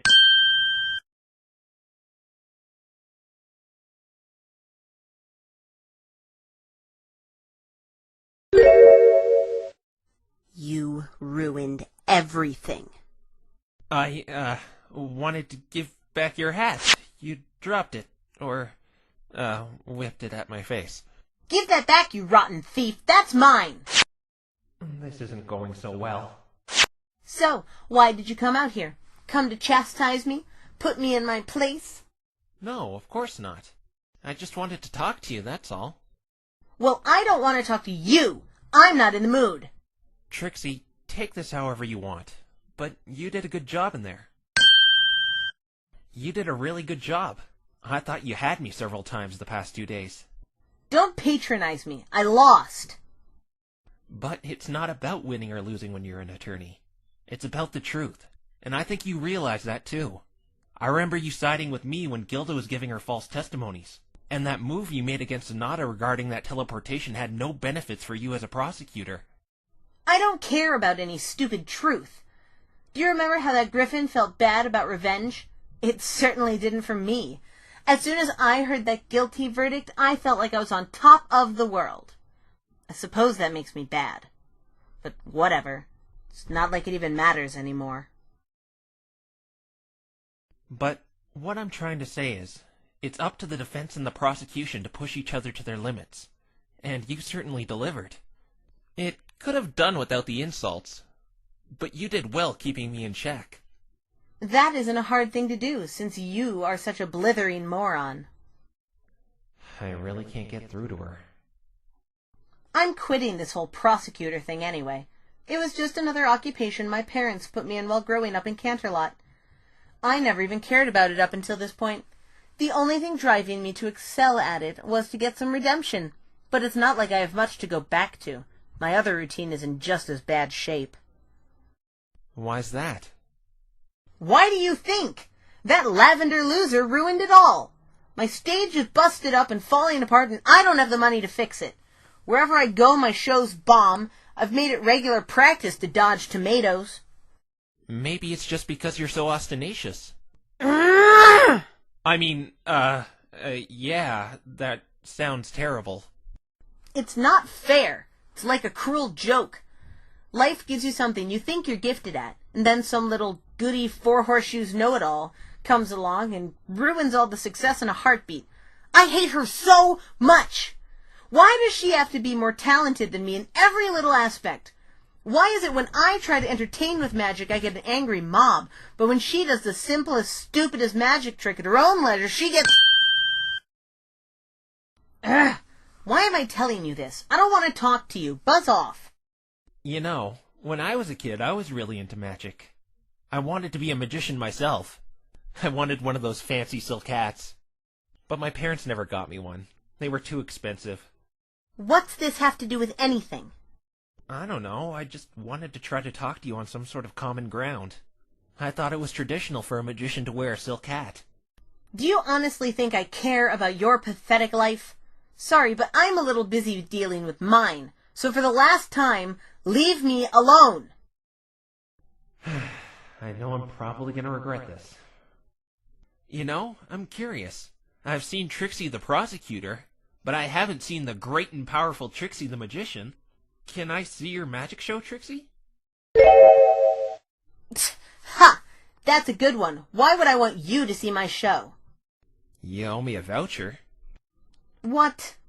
Yesterday, you said you'd give me a voucher for one of your performances after I accused Fluttershy. Twilight doesn't seem to be sending me back home anytime soon, so I'll watch your show in the meantime. I was being sarcastic, you moron. Fine, I won't watch it then. No, please! I mean, I'm just not used to getting requests to perform, that's all. I'll let you see it. If you really want to, that is. Okay, I'd love to. And don't get me wrong, Mr. Dead Wrong. I still hate you with an unbelievable passion. But if you want to see it, I can't deny my fans a performance, no matter who they may be. You don't need a voucher anyway. It's free, always has been. So a greedy, cheapskate, money-grubbing lawyer such as yourself doesn't need to worry about that. Why do you do it for free? Don't most magicians and performers charge entry fees to their shows? And couldn't you fix that stage of yours if you charged admission? Because it's none of your business. That's why. I was only asking. Hey, Beanie! Hello, Pinkie Pie. I'm on my way to Rainbow Dash's trial.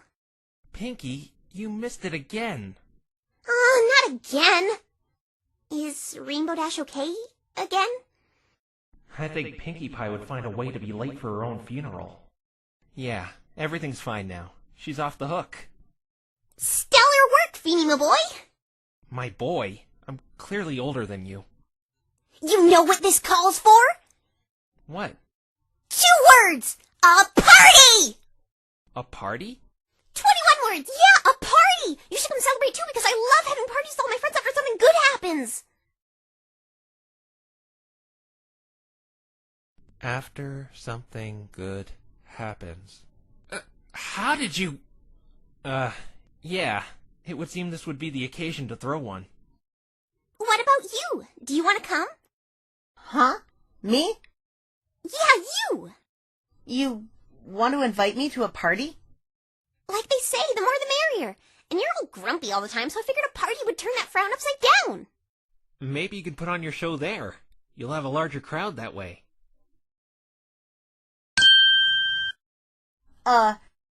As if.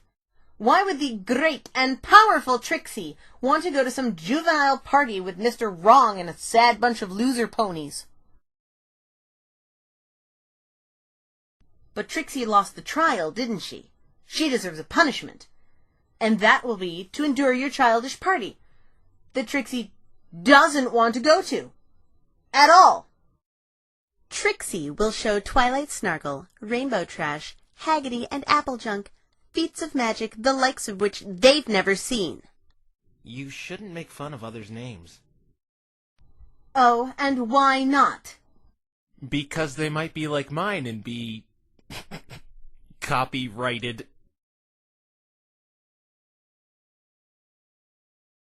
That wasn't funny. And you are? Those insult names are some of the worst things I've ever heard. And I don't mean they're offensive. Excuse me for trying to lighten up the mood. You're saying Trixie isn't funny?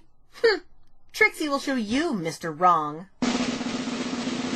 Get ready. Trixie is about to display the funniest joke in her arsenal.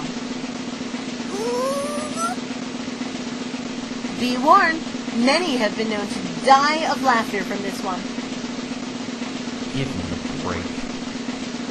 Here goes. Why do they call me the great and powerful Trixie? Because I'm always playing tricks. See, you're no better at...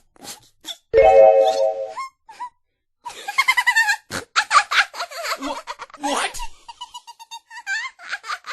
That's a good one, because you're always playing tricks. It's funny because you're... What did Trixie tell you? Trixie's humor is only rivaled by that of her show-stopping magical powers. Your jokes are about as funny as a root canal. But it's basically the exact same kind of punchline as mine! I'll go tell the rest about the party. Hey, did he hurt you bad? Huh? That buffoon that attacked you in the forest. Oh, no. It's just a small bump. Nothing serious. Good. Trixie was going to send in a search in to find you after we booked him, but Snarkle ended up finding you first. I didn't know you cared. I don't, but I don't want you dead either. Despite what that nerd and her fan club may have told you, I'm not a monster. What are you looking at me like that for? What's that you're holding? Oh, it's just a pine cone. Some kid dumped it on me as evidence. Cute, huh? Yeah. Cute. Can I... Forget it. Take Trixie to this stupid party, wrong. Oh, right.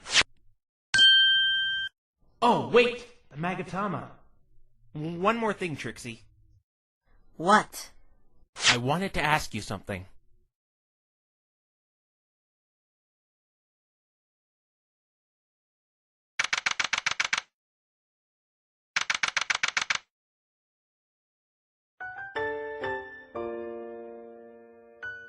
How did you manage to get her to come here?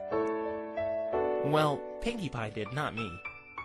Still, her show was a bit more tolerable than it was last time. It may be because I'm still new here, but I thought the magic she did was amazing. I'm not talking about the magic. I mean the name-calling and boasting. She was a little more tolerable than the last time she was in Ponyville. I think she may be on the road to a better lifestyle.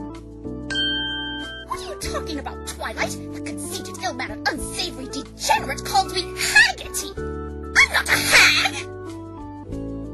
And did you hear what she said to me? She told me to lend myself out as a rodeo clown. Better lifestyle my hoof. Baby steps, girls. Baby steps. By the way, did you ask Trixie the question yet? Yeah, I did. So you saw them. I didn't see anything. I asked the question you told me to ask her, but nothing happened. Nothing? Well, something happened. What's with the pause? You want a cookie or something, you spiky-headed twit? It's that dumb star-spangled fleabag bear, and it always has been. That purple pest put you up to this, didn't she? Tell Dorklight and her dumb bangs to stop pestering Trixie with that question when she knows the answer to it. Never mind. Nothing happened. But I could have sworn. Hello. Whoa! This is the first thing in Equestria that meets me on eye level. Princess! Princess? Phoenix, bow! It's all right, Twilight. There's no need for him to bow. So this is her. I want an explanation now. Hey, you! Yes? Twilight told me you told her to bring me here because you knew me. Then you told her to deceive me. Oh, she did now. I'm sorry, but I had to tell him.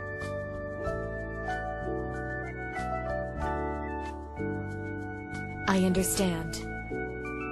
I really appreciate what you have done for my subjects, Phoenix. It's really an honor meeting you. But Princess, you said you knew him. I've never seen you in my life.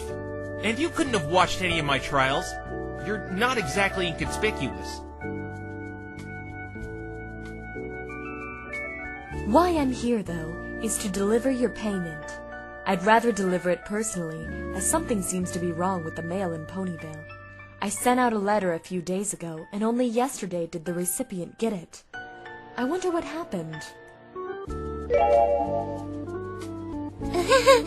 Yeah, I wonder. Wait, you're paying me? Of course. You didn't expect to be rewarded for your efforts? It's just I'm not used to being paid real money for my work. Most of my clients pay me with an IOU. Well, here is a symbol of mine and every pony's gratitude. I thank you again. I don't think a defense attorney in Equestria would have been able to do what you did. You see, Equestria has been in quite the peaceful state for centuries outside of a few minor crimes, and it turns out it is still as you proved the crime was nothing more than a mere accident. Then what's with the royal escort? I mean, if it's so peaceful and all. Even though it's peaceful, there are still entities who try to disrupt the peace. That's what the guards are for. But most of the time, these guards are around for ceremonial reasons. In fact, these past few days are probably going to be the most excitement they will have for a long time. I see. Oh, right. Phoenix? Yeah? Please give Maya, Pearl, and Edgeworth my regards. It's a shame I couldn't meet them as well. But how... Goodbye, Phoenix. Or you prefer Nick, don't you? How do you know all this about me?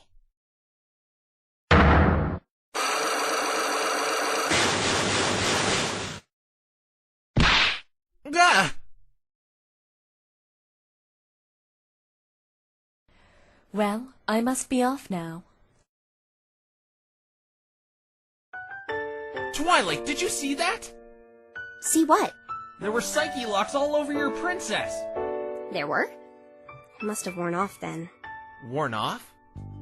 The most likely reason I was affected by that thing's power was me mixing otherworldly magic with my own magic. It was because I picked it up using levitation. I looked up on how to cure it, and it said it would eventually wear off in a day or two. It's a shame. I really wanted to use it on some other subjects. Use it on other subjects? I mean, it's good that it wore off. It was starting to freak me out seeing all those locks all over the place. But why did it react to your princess? I don't know. I still want to know how she knew all that stuff about me. You shouldn't worry about it. She must have had a good reason for not telling you. Well, if you say... Whoa! Nix, you're rich! Huh?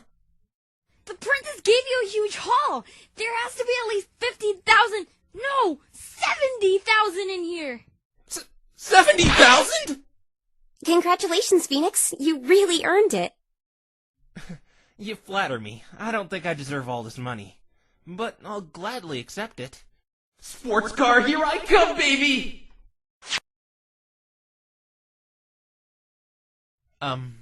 What are these? Why, they're bits, darling. Bits? It's our currency. Would there be any way I could get this converted to USD? USD? Bits are the universal currency used all across Equestria. No! All this might as well be play money! Look, he's so happy he's crying! What's the matter? I can't use this money in my world. Oh, well, that's too bad. You know, you could give it to one of us. I'm sure one of us could put it to good use. Oh, you should totally give it to your faithful client who never doubted you for a second. Every lawyer must suck horse apples if you're supposed to be the best one. Did I say that? It was, just a joke. Yeah, like that hilarious joke you told me yesterday. You're always right because your name is right, but you mean right as in being correct. And,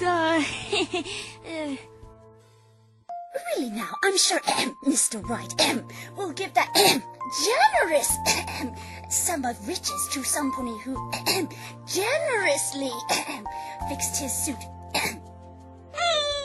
Really subtle, Rarity. Hey, I know. Remember how I didn't knock you upside the head? Well, can't blame a gal for trying. Actually, I've decided who I want to give it to. oh yeah, baby! Hey, Trixie, What do you want? I want you to have it. You're giving that money to me? What? Don't tell me you're serious. Why are you giving it to her? I'm with Rainbow on this one. She hasn't done one good thing to deserve that money. And she called me Haggerty! Maybe so. But she's the only one, besides me, walking out of this experience empty-handed. Hooved. That doesn't mean you should give it to her. Look at all she's done. She almost got Rainbow Dash banished. Yeah! I remember a moment today Sonata backed me into a corner regarding teleporting, until Trixie interjected. I'm a strong believer everything isn't in black and white, especially after this case. Sometimes good people make mistakes, and do things they may come to deeply regret later. On the other hand, people we perceived as bad, like Sonata, may not be as bad as we thought they were, once we get their side of the story. Whether Trixie did that to help me or not, it really did help us see the victory we got in the end, and I really do think that there's some good in her after she did something like that. It's probably just hard for her to show it when she feels the world's against her for a mistake she made. You said you needed money to fix your stage, right? And this should be more than enough. We forgive you, Trixie. I know life has been really tough on you. Take the money as a symbol of our friendship. Even if you've made some mistakes in the past, we'll be there for you if you're ever in trouble.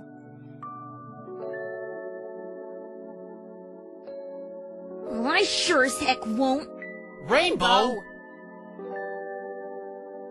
Phoenix, Twilight, I think you're the biggest loser, idiot, moron, dummy, numbskulls in the world! Honestly, did you think the great and powerful Trixie would be touched by your namby-pamby sentiments? Thank you all so much. It feels good to have friends. All said while Trixie sheds a single tear. Is that what you were expecting, huh? Yeah, that's sort of what I was hoping for. Keep dreaming, Snarkle. You're in need of a return ticket flight to reality from that sugar-coated world you live in. Ooh, I like sugar. I couldn't imagine if the world was coated in it. Would it taste delicious? Actually, I don't know if that's a good idea. I have to try really hard to keep myself from eating Sugar Cube Corner because it looks like it's made of candy and treats and stuff, but it's really not. Trust me, I tried. Turns out it's just gross metal and concrete and wood and... Pinky! Sorry. Trixie will take this money you so foolishly donated to her. See? What did we tell you? She never learns. Simmer down, Rainbow Trash. Trixie is counting her bits.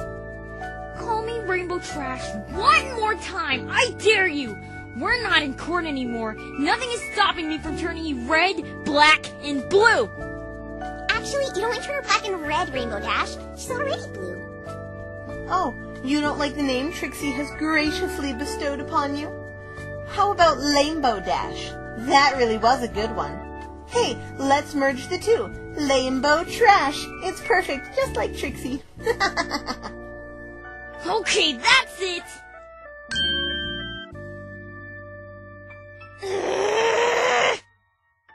Just calm down, Rainbow. I suppose it's just her way of saying thank you.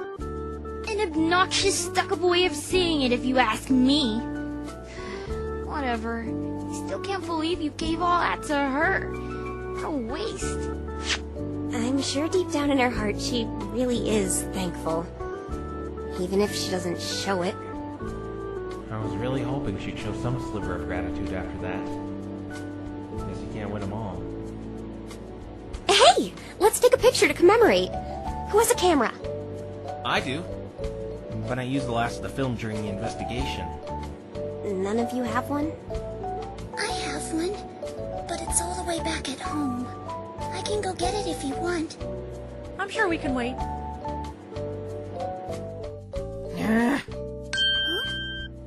You can just use the one the investigation team gave Trixie.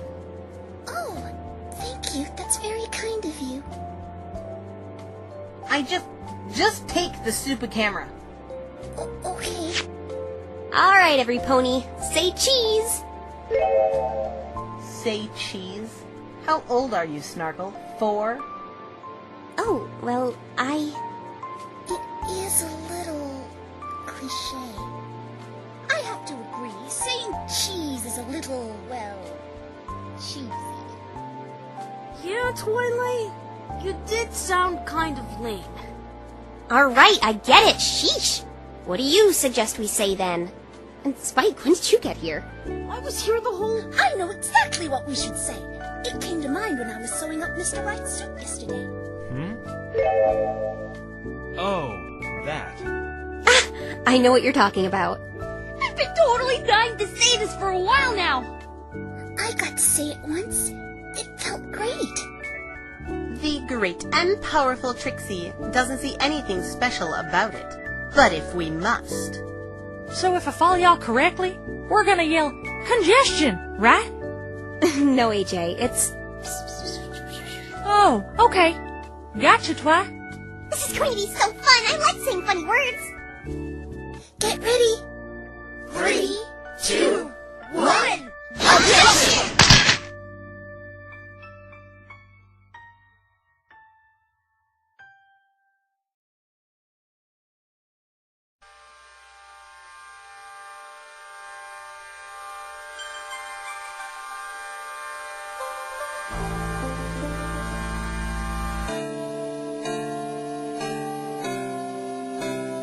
Oh, you're leaving? You're not the only one going. The zoo is taking back all of their animals tomorrow. I'm really going to miss them. I remember you said you liked animals too. How about you come back sometime and I'll introduce you to mine? I'm sure they'd love to meet you. I mean, if you're not busy or anything like that.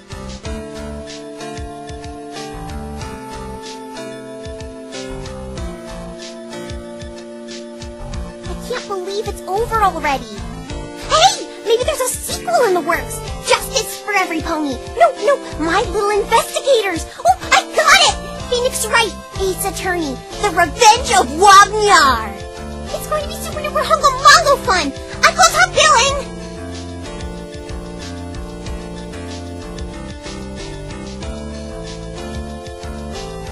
I don't believe this. It smells absolutely putrid. I wasted all my money on all-day outhouse. I'm marching down to that post office and clamoring for a refund.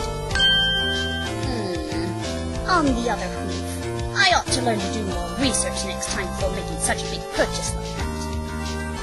Hey, Mary, can I keep the perfume? If you don't want it and all, I think it smells nice. How could you possibly think this bile smells?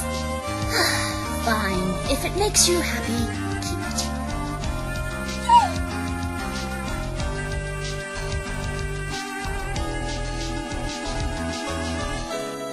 Come to see me one last time? I do appreciate it. It does get quite lonely in here. I'm well aware I can't change the past, but I can change the future. I want to make up for what I've done by helping others, and I have you to thank for bringing this change in me for the better. You know, there's something I've been meaning to tell you. I didn't want to say anything before because I thought I was just going crazy, but during the final chapter of the trial, that last moment when you had solved everything, I could have sworn I saw someone next to you. But the strange thing is, it looked like... Out of my way, sister! My turn! You've got some nerve showing up here! You're just lucky this fiberglass window is separating us, otherwise I'd bring your scrawny, swarmy little dick out!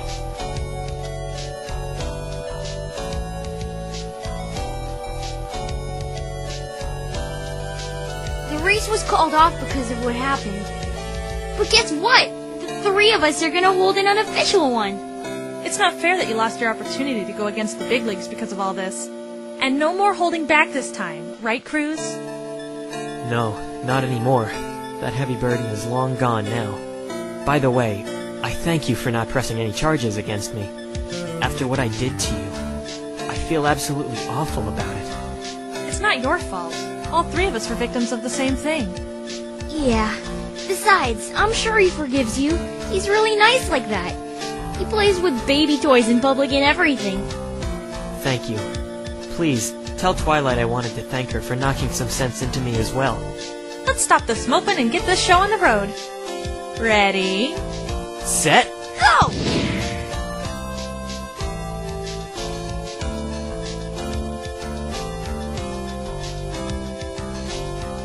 Guess you really showed me. He got Rainbow off the hook and everything. But one thing, can you tell old Beardy to, what are the words I'm looking for here? What my sister Applejack here is trying to say is, this judge character is prancing about, shoving his love for Equestria in every pony's faces, and that's a tad overbearing for every pony around him. It's okay for you to take pride in what you enjoy, but you shouldn't shove it down every pony's throat. I'm sure you wouldn't like it if we constantly tried to feed you apples, despite the fact you may not like them and prefer oranges. We should try to stay respectful to the fact you may not like apples. Every pony and everyone is different, and that's what makes the world so great, sharing opinions and learning more about each other's differences. There really isn't a clear-cut definition of normality, since every individual is so diverse if you think about it that way. Yeah, that's what I was trying to say. Thanks, big brother. Yup.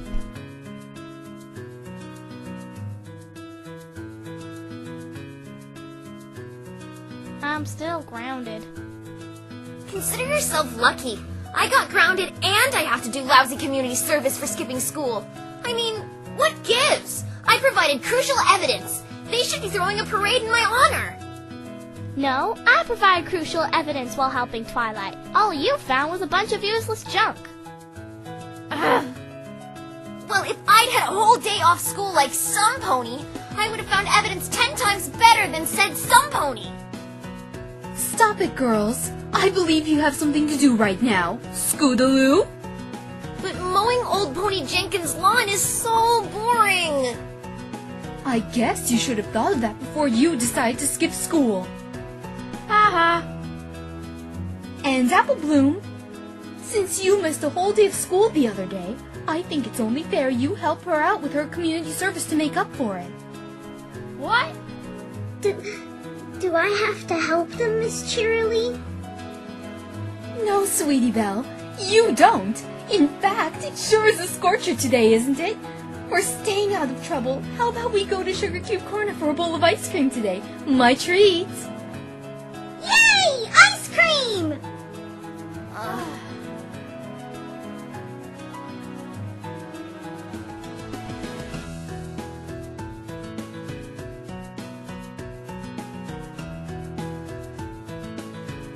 Trixie was actually looking for you before you had left, because Trixie is leaving too.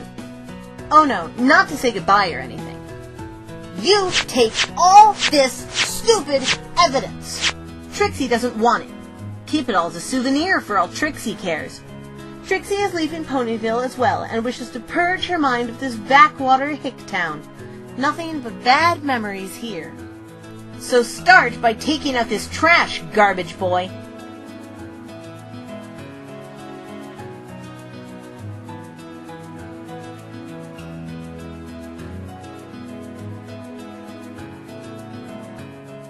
I see.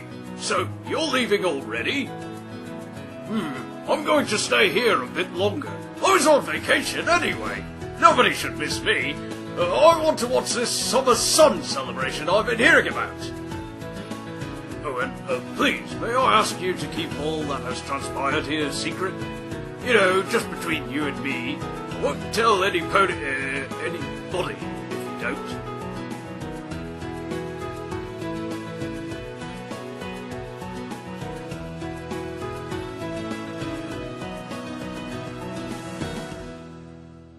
Thank you for everything, Phoenix. But I guess it's time to say goodbye now. I wish you could stay a bit longer, so we could get to know each other outside of investigating and trials. I've learned a lot, though. Anyone who ends up with you as a lawyer is really lucky. No, anyone who ends up with you as a friend is really lucky. Let's keep it that way. Even if you're away from us, the others and I won't forget you. And I hope you won't forget you have friends over here either. We'll always be friends in each other's hearts, and that is the most wonderful thing about friendship. It's everlasting, and you're never truly alone. And even if we're a world apart, I think it can transcend. Twilight, stop with the sappy stuff. I think he gets it. I'm just trying to make a meaningful goodbye, Spike. Then just say goodbye already. I guess you're right. Well, I guess this is it. Maybe we could see each other again someday. I'd like that. Goodbye, Phoenix Wright.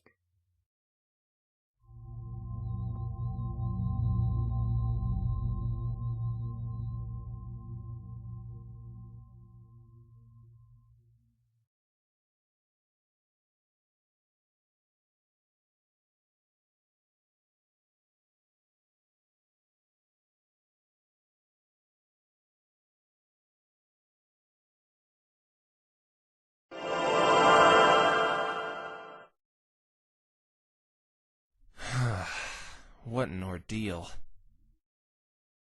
Nick! Hey, Maya. Don't hey Maya me. Where were you?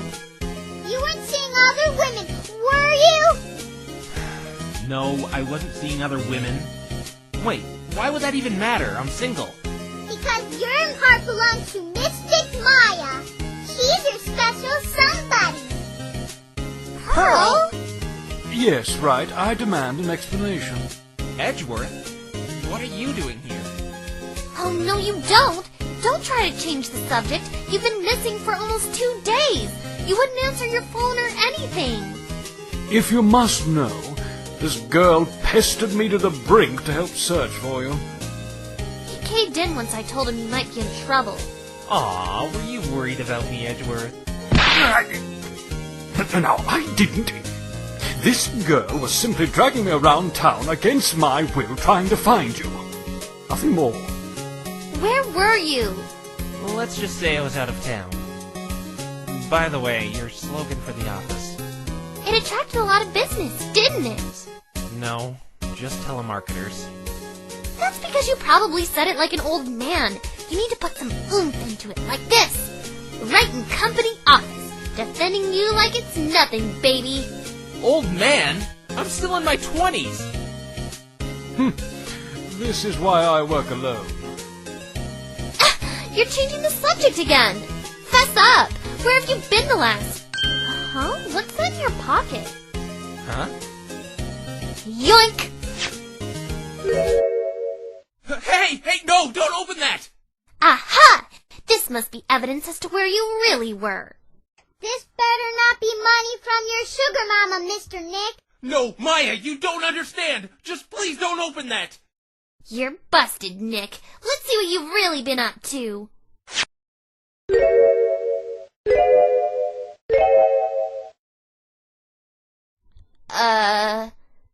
Right. So, who wants to watch a movie or something? I'll make the popcorn. Mr. Nick, you're never gonna win Mystic Maya's heart, let alone any woman carrying pictures like these. Is that rainbow horse doing what I think it is? Actually, Maya, she's not a horse. She's a pony. Do you have any shame? They aren't mine! I think I'd rather have a bee from a sugar mama at this point. Nick, do you want to talk about this? It's alright. Everyone has skeletons in their closet. This seems less like a skeleton, and more so a disturbing fetish. If anyone needs me, I'll be in the bathtub. With a toaster.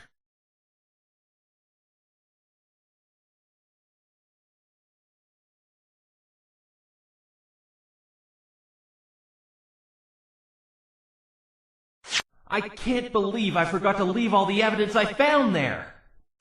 My reward for this whole headache is money I couldn't use and those three thinking I'm a weirdo! What am I supposed to do with all this junk? Huh? What's this? I don't remember finding this during the investigation. Ah! Where did this come from? There's something inside of it. You know, maybe I did get something out of this after all.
Oh, you're still here. It was just like you said. He accepted and won. I'm really sorry for bringing you here out of nowhere. It's not like me to misinterpret a spell like that. Perhaps I let the worry get to me. I really wanted to help Twilight. I'm glad then. I would have had you do it, but under the circumstances, I don't think you would have been able to.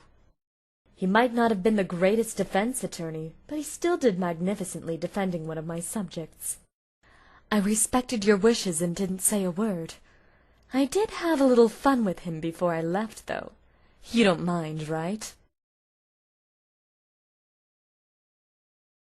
That's good. I have wondered, though. I've been avoiding this question since I met you. Can you tell me what it is like?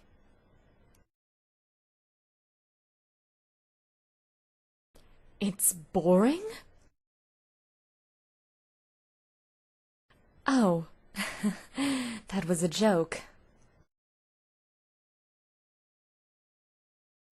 It looks like Equestria?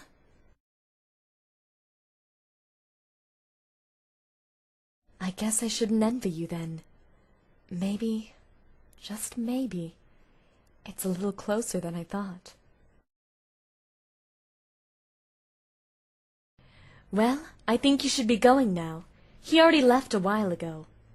I humbly thank you for helping us. I even think my student learned a few things as well. Oh, that's right. You've told me all about him and all the wonderful things he's done. I've been so wrapped up in duties and other tasks, you haven't told me your name yet. May I ask what it is? My name? My name is